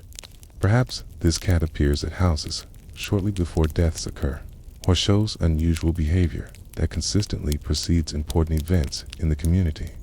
In the folk tradition, such cats were not necessarily feared as harbingers of doom, but were often regarded as valuable sources of information about spiritual activities that affected the entire community. The folklore surrounding cats and witchcraft was far more complex and nuanced than official religious doctrine suggested, incorporating beliefs about beneficial as well as harmful magical practices. While the church taught that any association between cats and supernatural abilities was evidence of demonic influence, folk tradition distinguished between different types of magical activity and recognized that cats might serve beneficial magical functions when properly understood and directed. The medieval folk tradition preserved numerous beliefs about the protective qualities of cats and their ability to defend households from various forms of supernatural threat. These protective beliefs often conflicted directly with official religious teachings about cats as demonic creatures, creating tension between inherited folk wisdom and contemporary theological doctrine that many medieval people navigated by maintaining both sets of beliefs simultaneously, applying them in different contexts as circumstances required. The oral tradition of medieval Europe included numerous stories about cats that displayed human-like intelligence or behavior, suggesting that the boundary between human and feline consciousness was more permeable than official doctrine acknowledged. These transformation stories, which portrayed cats capable of understanding human speech, making moral judgments, or even assuming human form under certain circumstances, reflected beliefs about the spiritual kinship between humans and cats that predated Christian influence. Consider the medieval storyteller who travels from village to village, carrying with him a repertoire of tales that includes numerous stories featuring cats as central characters. These stories serve multiple functions. They entertain audiences during long winter evenings. They preserve cultural knowledge about animal behavior and human-animal relationships, and they provide indirect commentary on social and religious issues that might be dangerous to address directly. The cat stories in his collection range from humorous tales of feline cleverness to serious accounts of supernatural encounters that blurred the boundaries between fiction and belief. The folklore surrounding cats and fertility was particularly prominent in medieval rural communities, where feline behavior was thought to provide insight into agricultural prospects, animal breeding success, and human reproductive fortune. Cats that showed unusual interest in pregnant women or animals were thought to be predicting the outcome of births, while feline mating behavior was carefully observed for clues about seasonal weather patterns and agricultural timing. The medieval folk tradition included numerous beliefs about the medicinal properties of various cat-related substances, from fur and whiskers to more exotic materials that were thought to possess healing or protective qualities. These folk medical practices often incorporated cats, living cats, rather than requiring their death, suggesting that the relationship between humans and cats in traditional healing was more collaborative than exploitative. The preservation of cat-related folklore in medieval oral tradition reveals the existence of underground networks of knowledge and belief that operated parallel to official religious and intellectual institutions. These networks, maintained primarily by women, rural populations, and other groups with limited access to formal education, preserved ancient wisdom about human-animal relationships that formal scholarship ignored or actively suppressed. Imagine yourself listening to the conversations of medieval market women as they gather to exchange goods and information. Their discussions revealing a complex understanding of animal behavior and supernatural phenomena that draws upon generations of careful observation and inherited wisdom. Their knowledge of cats includes practical information about breeding, health, and behavior, but it also encompasses beliefs about feline supernatural abilities and ritual significance that would be condemned as superstitious by educated clerics, but that provides valuable guidance for everyday life.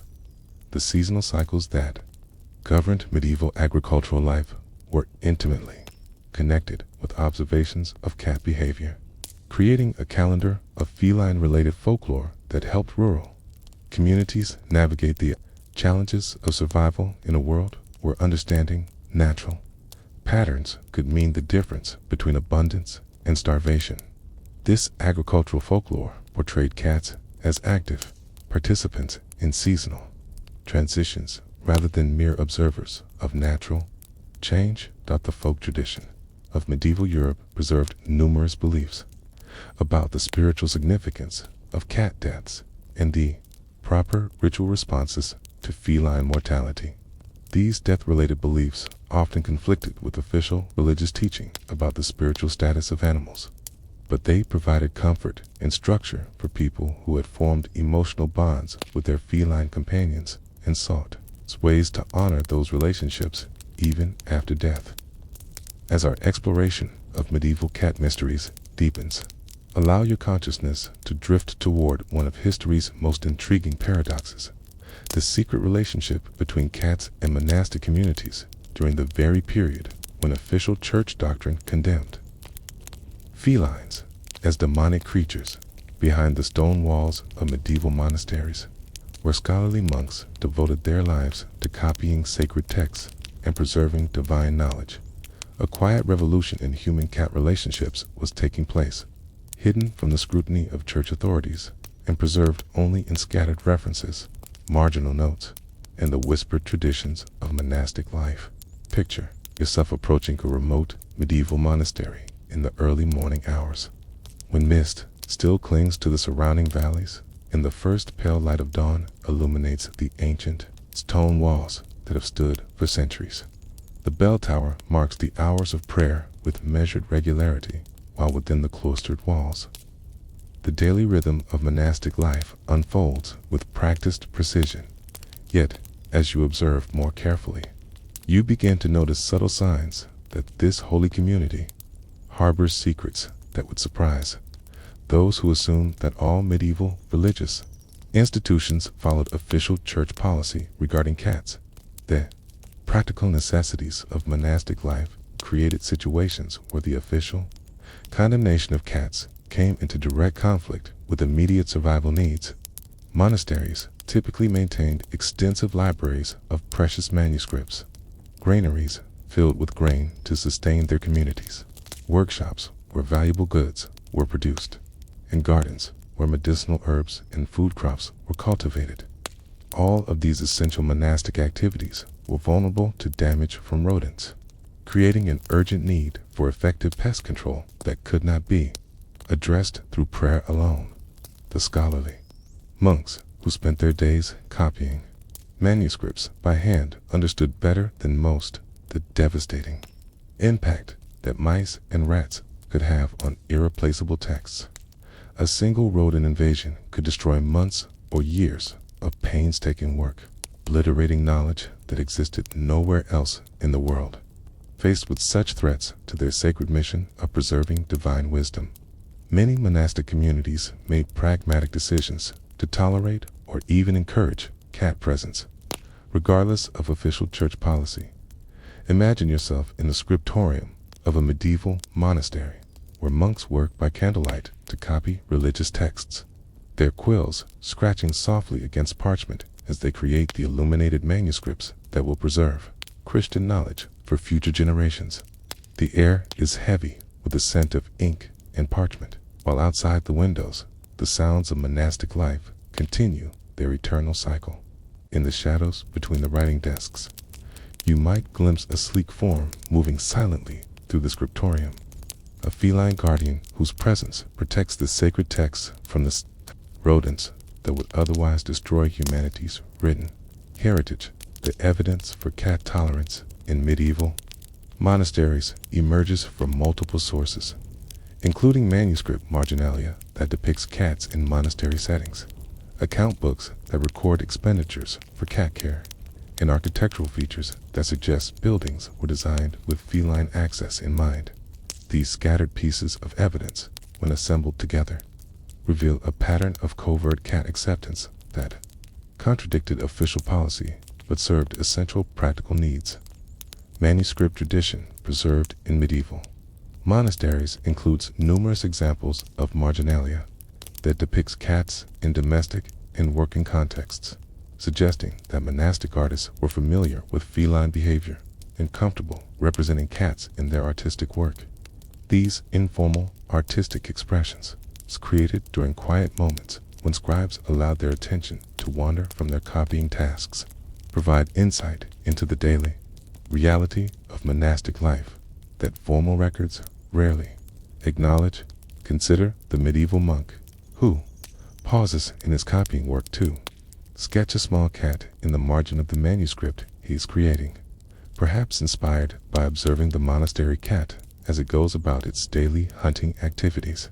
This simple artistic gesture, preserved for centuries in the manuscript's marginalia, becomes evidence of a relationship between monastic communities and cats that official church doctrine would have condemned, but that practical necessity encouraged and sustained. The architectural evidence from medieval monasteries sometimes includes features that suggest deliberate accommodation of cat presence, including small openings in walls and foundations that would have allowed cats to move freely between two different areas while remaining largely invisible to human occupants.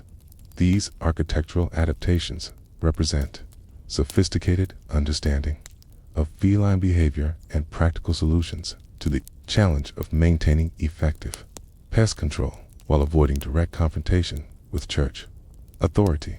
The monastic account books and administrative records from medieval religious communities occasionally include references to cats that suggest they were regarded as valuable working animals worthy of care and maintenance. Entries recording expenditures for cat food, medical care, or replacement of deceased cats provide evidence that some monasteries maintained official policies of cat support even during periods when such practices would have been viewed unfavorably by church authorities. Imagine yourself examining the administrative records of a medieval monastery, where the careful handwriting of generations of monastic accountants records the daily expenses required to maintain the religious community. Among the entries for bread, wine, candles, and parchment, you occasionally discover references to cats that reveal their integrated role in monastic life, to payments to local farmers for milk to feed monastery cats, expenditures for medical treatment of injured felines, or notes about the replacement of cats that had died while serving the community. The tradition of medieval bestiaries produced in monastic scriptoriums provides another source of insight into clerical attitudes toward cats that often contradict the harsh condemnation found in official theological texts. These illustrated encyclopedias of animal knowledge frequently present cats in neutral or positive contexts, describing their hunting abilities and domestic utility, without the demonic associations that characterized formal church doctrine about felines. The preservation of classical texts in medieval monasteries included works by ancient authors who had written about cats in positive or neutral terms, creating intellectual frameworks that competed with contemporary anti-cat sentiment.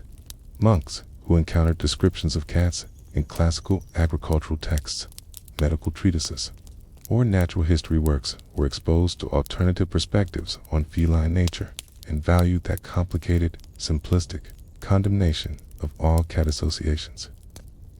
The international networks that connected medieval monasteries facilitated the exchange of information about practical solutions to common problems, including the challenge of pest control in religious communities. Correspondence between monasteries sometimes included discrete references to cat-related practices, allowing successful approaches to rodent management to spread between communities despite official disapproval of feline associations. Consider the medieval abbot who receives a letter from his counterpart at a distant monastery, describing innovative approaches to protecting manuscripts in grain stores from rodent damage. The letter, written in careful Latin and filled with conventional religious greetings, includes subtle references to four-legged assistants and silent hunters that allow the experienced reader to understand the practical advice being shared without explicit mention of cats that might prove problematic if the correspondence were intercepted by unsympathetic church authorities. The medical knowledge preserved in monastic communities included information about animal health and veterinary care that enabled monks to maintain healthy cat populations when such populations were deemed necessary for practical reasons. The medical manuscripts copied in monastery scriptoriums sometimes included treatments for animal ailments that could be applied to cats, revealing that some religious communities possessed sophisticated understanding of feline health and welfare. The seasonal rhythms of monastic life created natural cycles of interaction with cats that reflected the agricultural calendar and the varying intensity of rodent problems throughout the year.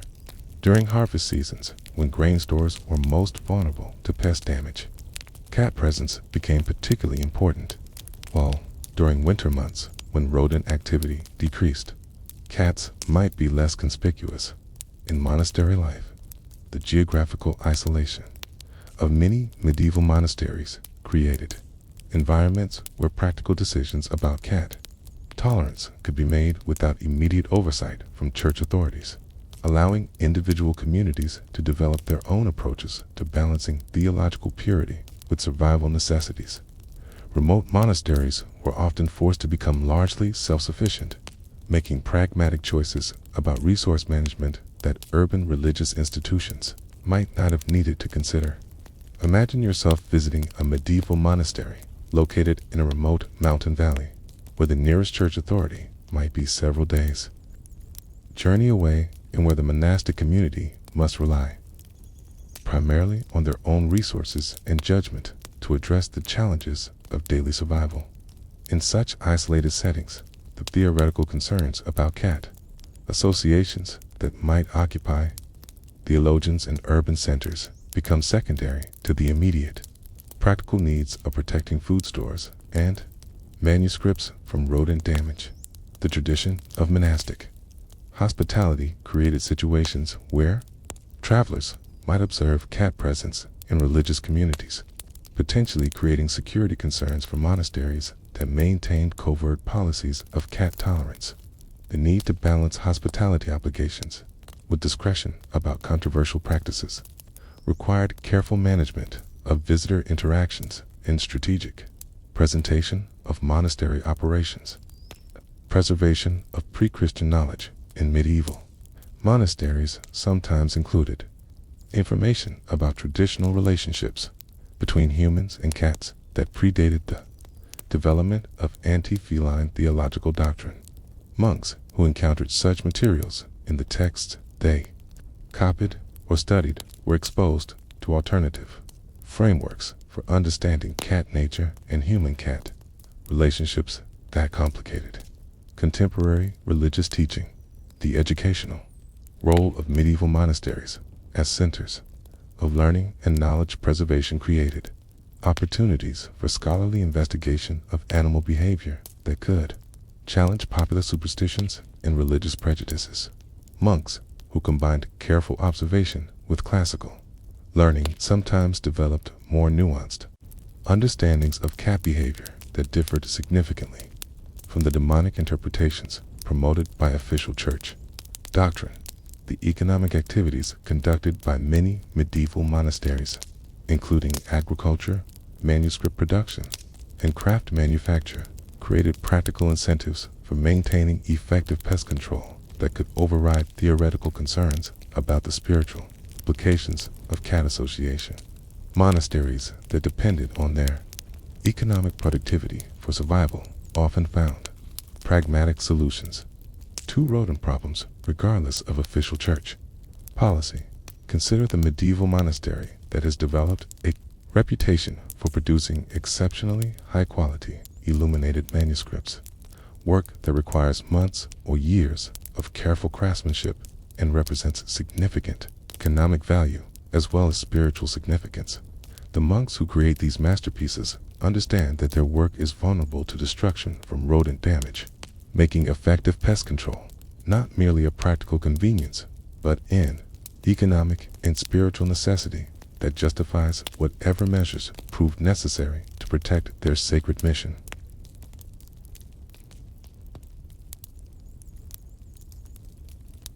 As we transition into our final exploration of medieval cat relationships, allow your mind to drift toward the rarefied world of medieval nobility, where the same creatures that faced persecution in common villages found dramatically different reception in the halls of power and privilege.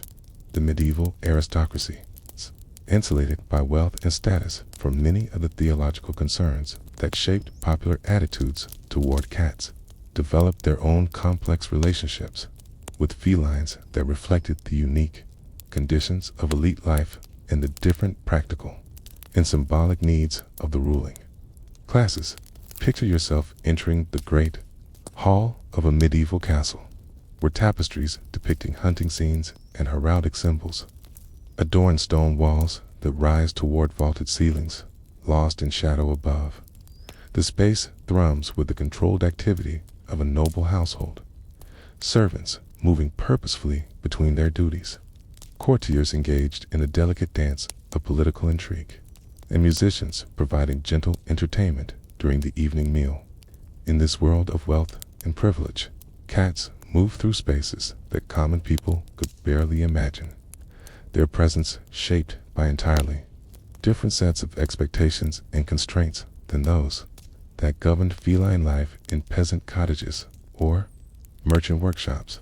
The medieval nobility's relationship with cats was fundamentally different from that of common people, shaped by the aristocratic emphasis on display, luxury, and the demonstration of power through material possessions.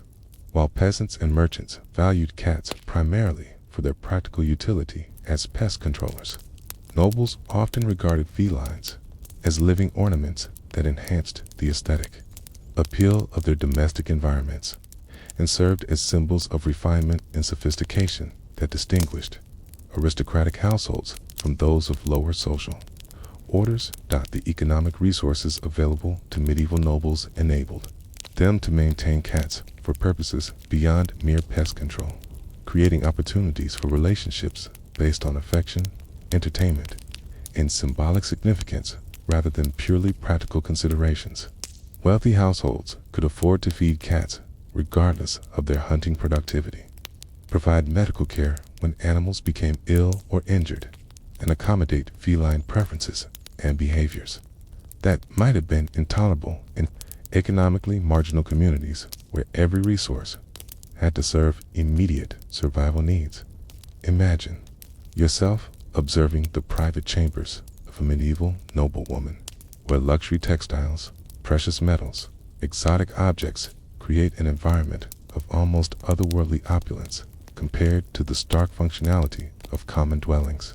Here, a pampered cat rests upon silk cushions imported from distant lands, its presence serving multiple functions, companion to its noble mistress during long hours of domestic confinement, living decoration that demonstrates the household's wealth and refinement, and symbol of feminine grace and independence that reflects the complex social position of aristocratic women. The medieval court culture that surrounded kings, queens, and great nobles created environments where cats could serve important social and political functions beyond their practical utility as hunters. Court cats became subjects of conversation, objects of gift-giving between nobles, and elements in the complex symbolic language that aristocrats used to communicate status, taste, and political allegiance. The ability to maintain beautiful, well-cared-for cats became another marker of aristocratic distinction and cultural sophistication. The isolation of medieval nobles from the theological concerns that shaped popular attitudes toward cats was both geographical and social in nature. Great castles and manor houses were often located at considerable distances from centers of religious authority, while the political power wielded by the aristocracy provided some insulation from clerical pressure to conform to official church policies regarding animal relationships. Nobles who possessed their own chapels and employed their own clergy could sometimes avoid the more extreme manifestations of anti-cat sentiment that affected common people. Consider the medieval lord who maintains a private menagerie that includes not only cats but also exotic birds, hunting dogs, and other animals that serve as symbols of his wealth and power. In this aristocratic context, cats become part of a broader display of mastery over the natural world, their presence demonstrating the lord's ability to maintain creatures for pleasure rather than mere necessity. The theological concerns about demonic association that might trouble common people become secondary to the political and social advantages of conspicuous consumption.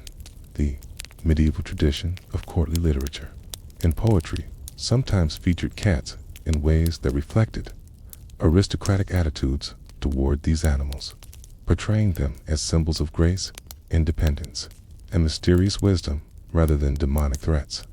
The literary cats that appeared in romances, allegories, and courtly entertainments often embodied qualities that aristocrats admired: self-possession, elegance, and the ability to move between different social worlds while maintaining essential dignity and autonomy. The gift-giving traditions that played important roles in medieval aristocratic culture sometimes included the exchange of cats between noble households, particularly when animals possessed unusual beauty, exceptional hunting ability, or interesting bloodlines. These feline gifts served diplomatic functions, strengthening political alliances and demonstrating the giver's wealth and thoughtfulness by providing recipients with living symbols of the relationship between their houses. The seasonal migration patterns of medieval nobility, who typically moved between different residences according to agricultural cycles, hunting seasons, and political obligations, created unique challenges and opportunities for maintaining relationships with cats. Unlike peasant families who remained in single locations year-round, nobles needed to develop systems for transporting favored cats between residences or maintaining separate feline populations at different locations. Imagine yourself accompanying a medieval noble household as it prepares for one of its seasonal relocations, observing the complex logistics required to move an entire aristocratic establishment from one castle to another. Among the numerous practical considerations involved in such moves, the transportation of cats requires special attention, secured carriers for nervous animals, provisions for feeding during travel, and arrangements for ensuring that relocated cats will not attempt to return to their previous homes. The medieval aristocratic emphasis on lineage and bloodlines extended to their relationships with cats, leading to early experiments in selective breeding that would eventually produce the dictyx cat varieties associated with different regions in noble houses.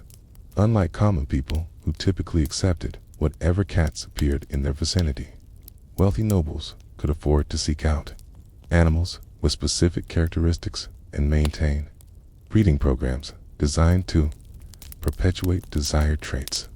The documentary, Evidence for Aristocratic Cat Ownership, reveals patterns of care and attention that contrast sharply with the utilitarian relationships that characterized most medieval human-cat interactions. Noble households maintained detailed records of cat genealogies, medical treatments, and behavioral characteristics that demonstrate levels of individual attention and care that would have been impossible in economically marginal communities. The medieval nobles' relationship with cats was also shaped by the aristocratic culture of hunting, which viewed the pursuit and capture of prey as both practical skill and noble art. In this context, the hunting behavior of cats could be appreciated as a natural manifestation of predatory excellence rather than evidence of demonic association, creating frameworks for understanding feline nature that differed significantly from those prevalent among common people. Consider the medieval hunting party returning to the castle after a successful day pursuing deer or boar, their excitement and satisfaction with the chase reflecting aristocratic values that celebrated predatory skill and natural dominance.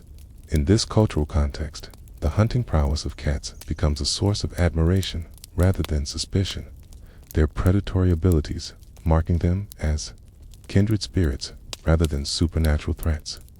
Architectural environments of medieval castles and manor houses created unique opportunities for cat habitation that reflected both the practical needs of large establishments and the aesthetic preferences of their aristocratic owners.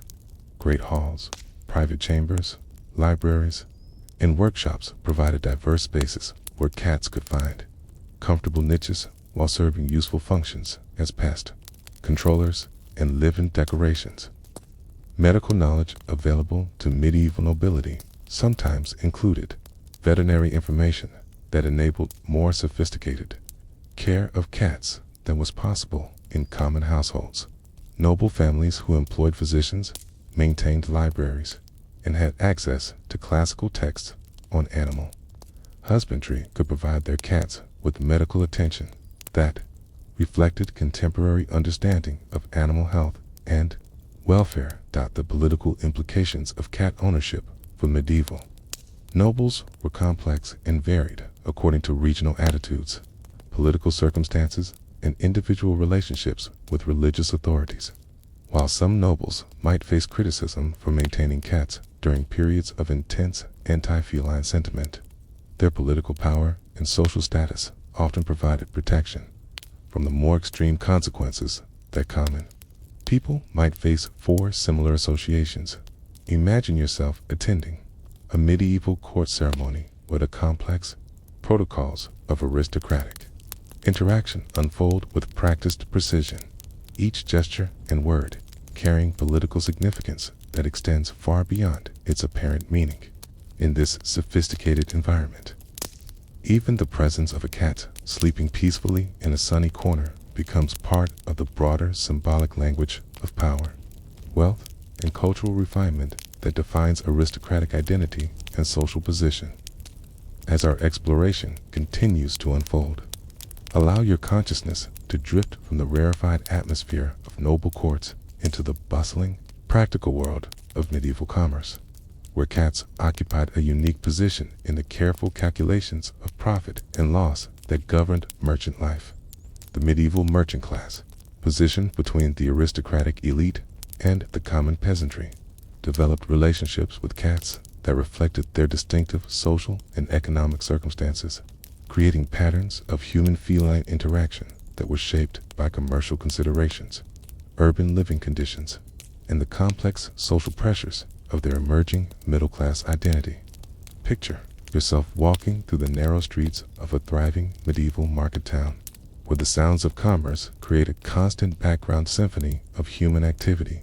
Merchants calling their wares, customers haggling over prices, carts rumbling across cobblestones, and the general murmur of economic life that never entirely ceases. The buildings that line these commercial streets serve multiple purposes, with shops and workshops on the ground level and living quarters above, creating dense urban environments where the boundaries between residential and commercial space blur into practical necessity.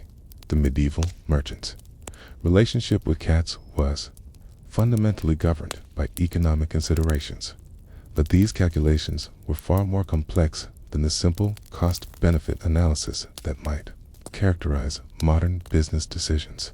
Merchants needed to weigh the immediate costs of maintaining cats against their value as pest controllers, but they also had to consider the social and religious implications of cat ownership, the impact on their reputation within merchant communities, and the potential consequences for their relationships with both customers and authorities. The merchant storerooms, warehouses, and workshops contained valuable goods that were particularly vulnerable to rodent damage. Textiles that could be destroyed by gnawing, spices and foodstuffs that rats could contaminate, and finished goods that mice could render unsaleable through even minor damage. In this context, cats served not merely as pest controllers, but as guardians of capital investment, their presence protecting wealth that represented years of careful accumulation and strategic trading. Imagine yourself observing a medieval merchant as he conducts his morning inspection of his premises, checking inventory and assessing the condition of his goods after the night's activities. His practiced eye notes any signs of rodent intrusion, gnawed packaging, scattered grain, or the telltale droppings that indicate unwelcome visitors. The presence of his shop cat, alert and well-fed from its nocturnal hunting activities, provides reassurance that his valuable merchandise remains protected from the constant threat of pest damage. The urban environment of medieval market towns created unique challenges for cat ownership that differed significantly from both rural, peasant life and aristocratic castle living. Dense housing, shared walls, and complex relationships between neighboring merchants meant that cats often moved freely between different properties, creating questions about ownership, responsibility, and liability that required careful navigation of both formal legal structures and informal community agreements. The seasonal cycles that governed medieval commerce influenced merchant relationships with cats in ways that reflected the ebb and flow of trading activities throughout the year. During busy market seasons, when warehouses were full of goods and commercial activity peaked, cat presence became particularly valuable, while during slower periods, merchants might reduce their investment in feline maintenance or temporarily relocate cats to other properties where they might serve more immediate needs. Consider the medieval merchant who specializes in importing exotic spices from distant lands. his warehouse filled with costly aromatics that represent months of careful negotiation and significant financial risk. The presence of effective pest control becomes not merely a practical convenience, but an essential business expense, with cats serving as the final line of defense for goods whose loss would represent financial catastrophe. For the merchant and his family, the social aspirations of medieval merchants created complex pressures around cat ownership that reflected their ambiguous position in medieval society. While merchants possessed wealth that might rival that of minor nobles, they lacked the hereditary status and political power that provided aristocrats with insulation from religious and social pressure. Merchant families who aspired to social advancement needed to balance practical needs against the potential reputational risks of maintaining cats during periods of anti-feline sentiment. International networks that connected medieval merchants created opportunities for the exchange of information about cat-related practices, breeding techniques, and management strategies that could enhance the commercial value of feline pest control. Merchant correspondence sometimes included discreet references to successful approaches to rodent management, allowing practical knowledge to spread through trading networks despite official disapproval of cat associations. The guild structures that organized medieval commercial life sometimes addressed questions related to cat ownership and pest control, creating formal frameworks for managing the practical challenges of maintaining effective vermin control in urban commercial environments. Guild regulations might specify responsibilities for pest management, establish standards for cleanliness and hygiene, or provide guidelines for resolving disputes between merchants over cat-related issues. Imagine yourself attending a meeting of a medieval merchants guild where successful traders gather to discuss common concerns and establish policies that will govern their collective commercial activities. The formal agenda focuses on matters of trade regulation, quality standards, and market access, but informal conversations reveal the practical challenges that all merchants face. How to protect valuable goods from pest damage, whether cat ownership creates unacceptable risks during periods of religious persecution, and what strategies prove most effective for managing the complex relationship between practical necessity and social acceptance. The accounting practices of medieval merchants sometimes included detailed records of cat-related expenses that reveal the economic significance of feline pest control in commercial operations.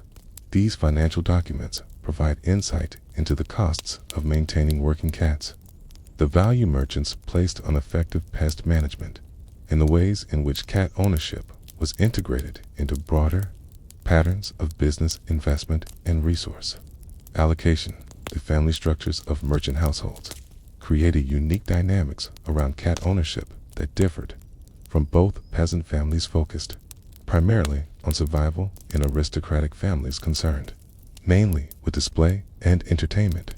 Merchant families often viewed cats as working partners in family enterprises, with feline pest control contributing directly to the economic welfare of all household members and creating shared interests in maintaining effective cat care and management. The physical environments of merchant establishments required careful design to accommodate both commercial activities and effective pest control, leading to architectural innovations that reflected practical understanding of both human business, school needs, and feline behavior requirements. Merchant buildings often included spaces specifically designed to support cat activities while maintaining clear boundaries between commercial and residential functions. Consider the medieval merchant who has invested considerable resources in expanding his business premises, incorporating design features that will enhance both the efficiency of his commercial operations and the effectiveness of his pest control systems.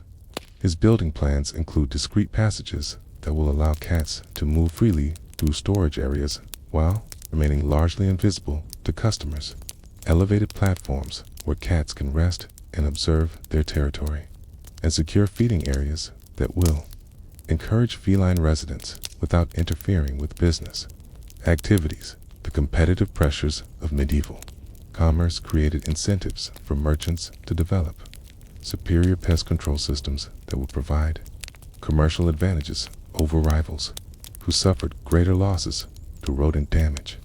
Merchants who maintained more effective cat programs could offer better prices, higher quality goods, and more reliable service than competitors whose merchandise suffered from inadequate protection against vermin. The insurance and risk management practices of medieval merchants, while primitive by modern standards, sometimes incorporated considerations related to pest control and the role of cats in protecting valuable goods. Merchant partnerships, trading agreements, and financial arrangements occasionally included provisions related to pest management, responsibilities, and the allocation of losses due to rodent damage. The traveling requirements of medieval merchants created unique challenges for maintaining relationships with cats, as successful traders often needed to spend extended periods away from their home bases while pursuing commercial opportunities in distant markets. Merchant families developed various strategies for ensuring continuity of pest control during business travels, including arrangements with neighboring merchants, employment of specialized caretakers, or maintenance of multiple cat populations at different locations. Imagine yourself accompanying a medieval merchant caravan as it prepares for a long-distance trading expedition that will take its members away from home for many months. The complex logistical preparations include not only the obvious requirements of transportation, security, and trade goods, but also careful arrangements for maintaining the pest control systems that protect the merchant's remaining inventory and premises during his absence.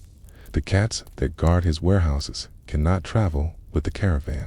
They represent essential business infrastructure that requires ongoing care and management.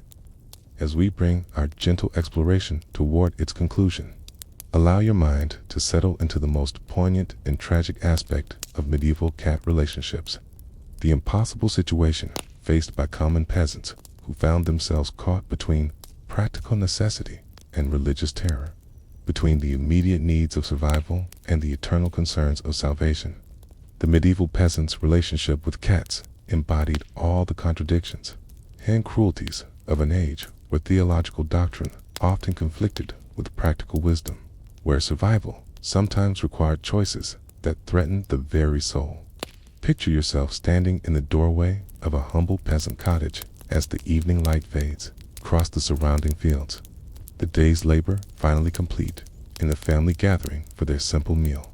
The single room that serves as kitchen, workshop, and sleeping quarters for the entire household contains the accumulated possessions of a lifetime: a few wooden tools, pottery vessels for cooking and storage, woven baskets, and the precious stores of grain that must last until the next harvest. In this environment, where every resource is precious and nothing can be wasted, the question of whether to harbor a cat becomes a matter of profound moral and practical complexity. The medieval peasant lived in a world where the margin between survival and starvation was razor thin, where a single bad harvest could mean death for an entire family, and where every decision carried consequences that extended far beyond immediate circumstances. In this context of perpetual vulnerability, the practical value of cats as pest controllers took on existential significance.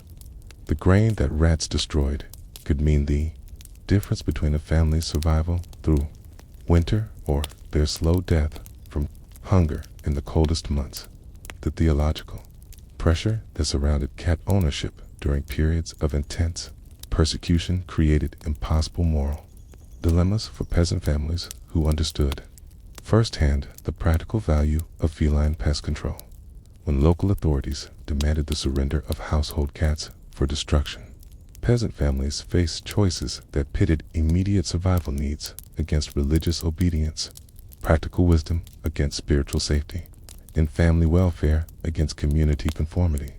Imagine yourself observing a medieval peasant family as they wrestle with news that their village priest has announced a campaign to to eliminate all cats from the community, declaring such animals to be instruments of Satan that threaten the spiritual welfare of all who harbor them.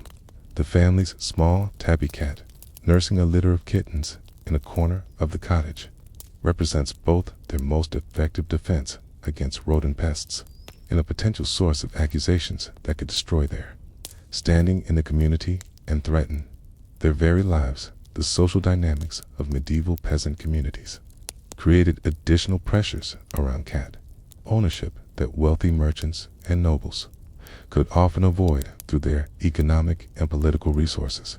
Peasant families who attempted to protect their cats from persecution campaigns risked not only religious condemnation, but also social ostracism from neighbors, exclusion from community support networks, and potential accusations of witchcraft or heresy that could result in violence or death. The seasonal patterns of medieval agricultural life created cycles of vulnerability that made effective pest control particularly crucial during certain periods of the year. Harvest time, when newly gathered grain needed protection from rodent predation, coincided with the period when cats were most valuable to peasant households. Winter months, when families depended entirely on stored food supplies, made the loss of grain to pests potentially catastrophic for survival. Consider the medieval peasant woman whose family's survival depends on the grain stores that fill the wooden chests and pottery vessels in her cottage. She understands that a single family of rats can destroy enough grain in a few months to mean starvation for her children. Yet she also knows that the cat that protects those stores has been condemned by church authorities as a creature of evil. Her impossible choice reflects the broader tragedy of a society where theological certainty conflicted with practical wisdom. The legal vulnerabilities of medieval peasants made cat ownership particularly dangerous during periods of intense persecution, as common people lacked the political connections and economic resources that might protect them from accusations of heresy or witchcraft. Peasant families who maintained cats faced the constant risk that neighbors, motivated by religious zeal, personal animosity, or simple fear, might report them to authorities as suspected practitioners of forbidden arts. Traditional knowledge systems that governed peasant life included extensive understanding of animal behavior and human-animal relationships that predated Christian influence and often conflicted with contemporary religious teaching. Peasant families inherited folklore about cats that portrayed them as beneficial guardians and valuable allies, creating internal conflicts between ancestral wisdom and official doctrine that had no easy resolution. The economic constraints that shaped peasant life meant that families who lost cats to persecution campaigns often lacked the resources to replace them quickly or effectively. Unlike wealthy merchants who could purchase replacement cats from distant sources or nobles who maintained breeding programs, peasant families typically depended on local cat populations that persecution campaigns systematically eliminated. Imagine yourself witnessing the aftermath of a successful cat persecution campaign in a medieval village, observing how the systematic elimination of felines affects different social classes in dramatically different ways.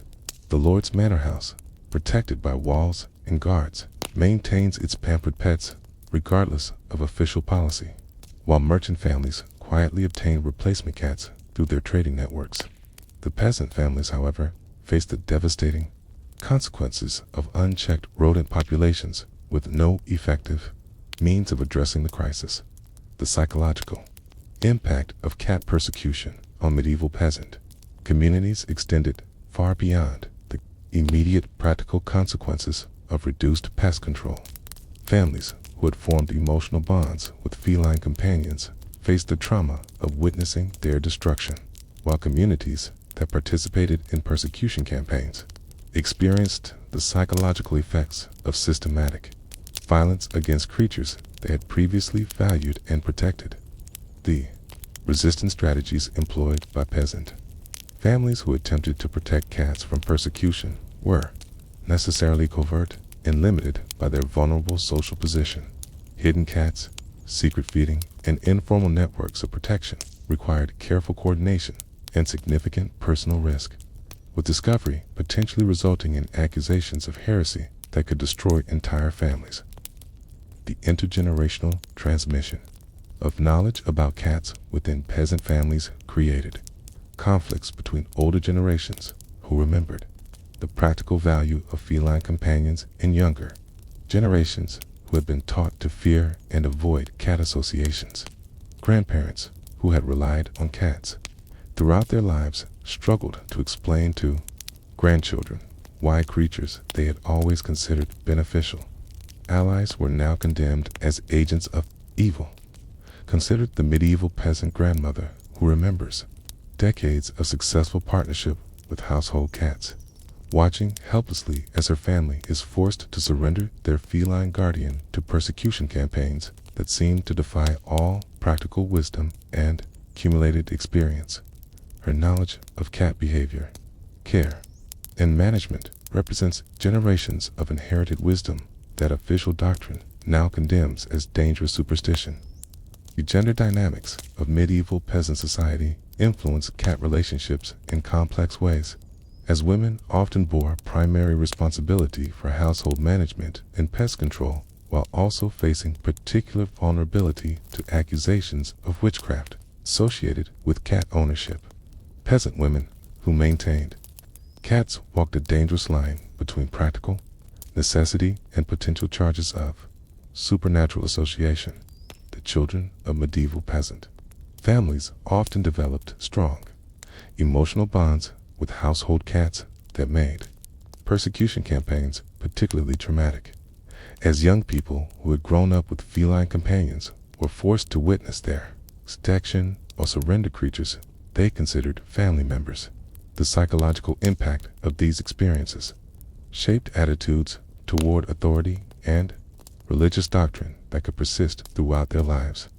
The documentation of peasant experiences with cat persecution is necessarily fragmentary, as common people rarely possessed the literacy or resources to record their experiences for posterity. However, the scattered references that survive in court records, clerical accounts, and other official documents reveal glimpses of the human cost of policies that prioritize theological purity over practical welfare. The medical knowledge available to medieval peasants included traditional understanding of animal health and veterinary care that enabled some families to maintain healthier cat populations despite resource constraints. However, this traditional knowledge was often viewed suspiciously by religious authorities who associated animal healing with forbidden magical practices. The architectural limitations of peasant dwellings created unique challenges for maintaining cats while avoiding detection during periods of persecution. Simple cottages with few rooms and minimal privacy offered limited options for concealing feline presence from neighbors or authorities, making covert cat ownership particularly difficult and dangerous for peasant families. The religious conflicts experienced by medieval peasants who valued cats created profound spiritual crises that had no easy resolution. Families who understood the practical benefits of feline companions faced the terrible choice between following religious teaching that condemned such associations and protecting their physical survival through continued cat ownership. Imagine yourself observing a medieval peasant family as they gather for evening prayers. Their simple faith, genuine and deep, despite the impossible contradictions they face in daily life. The cat that lies hidden beneath their cottage, waiting for darkness to begin its nocturnal hunt, represents both their hope for survival and their fear of damnation, embodying all the tragic complexity of an age where practical wisdom and religious doctrine stood in irreconcilable conflict. The long-term consequences of cat persecution for medieval peasant communities included not only immediate practical problems with pest control, but also the erosion of traditional knowledge systems and the disruption of sustainable relationships between human communities and their animal allies, the peasant families who survived the persecution. Campaigns did so at the cost of abandoning centuries of accumulated wisdom about living in harmony with the natural world. The legacy of medieval cat persecution continued to influence peasant attitudes toward animals and authority long after the most intense campaigns had ended, creating patterns of fear and suspicion that complicated efforts to reestablish effective pest control systems. The trauma of systematic violence against valued animal companions left scars on rural communities that would persist for generations, shaping relationships between humans and cats in ways that reflected the painful lessons of persecution and survival.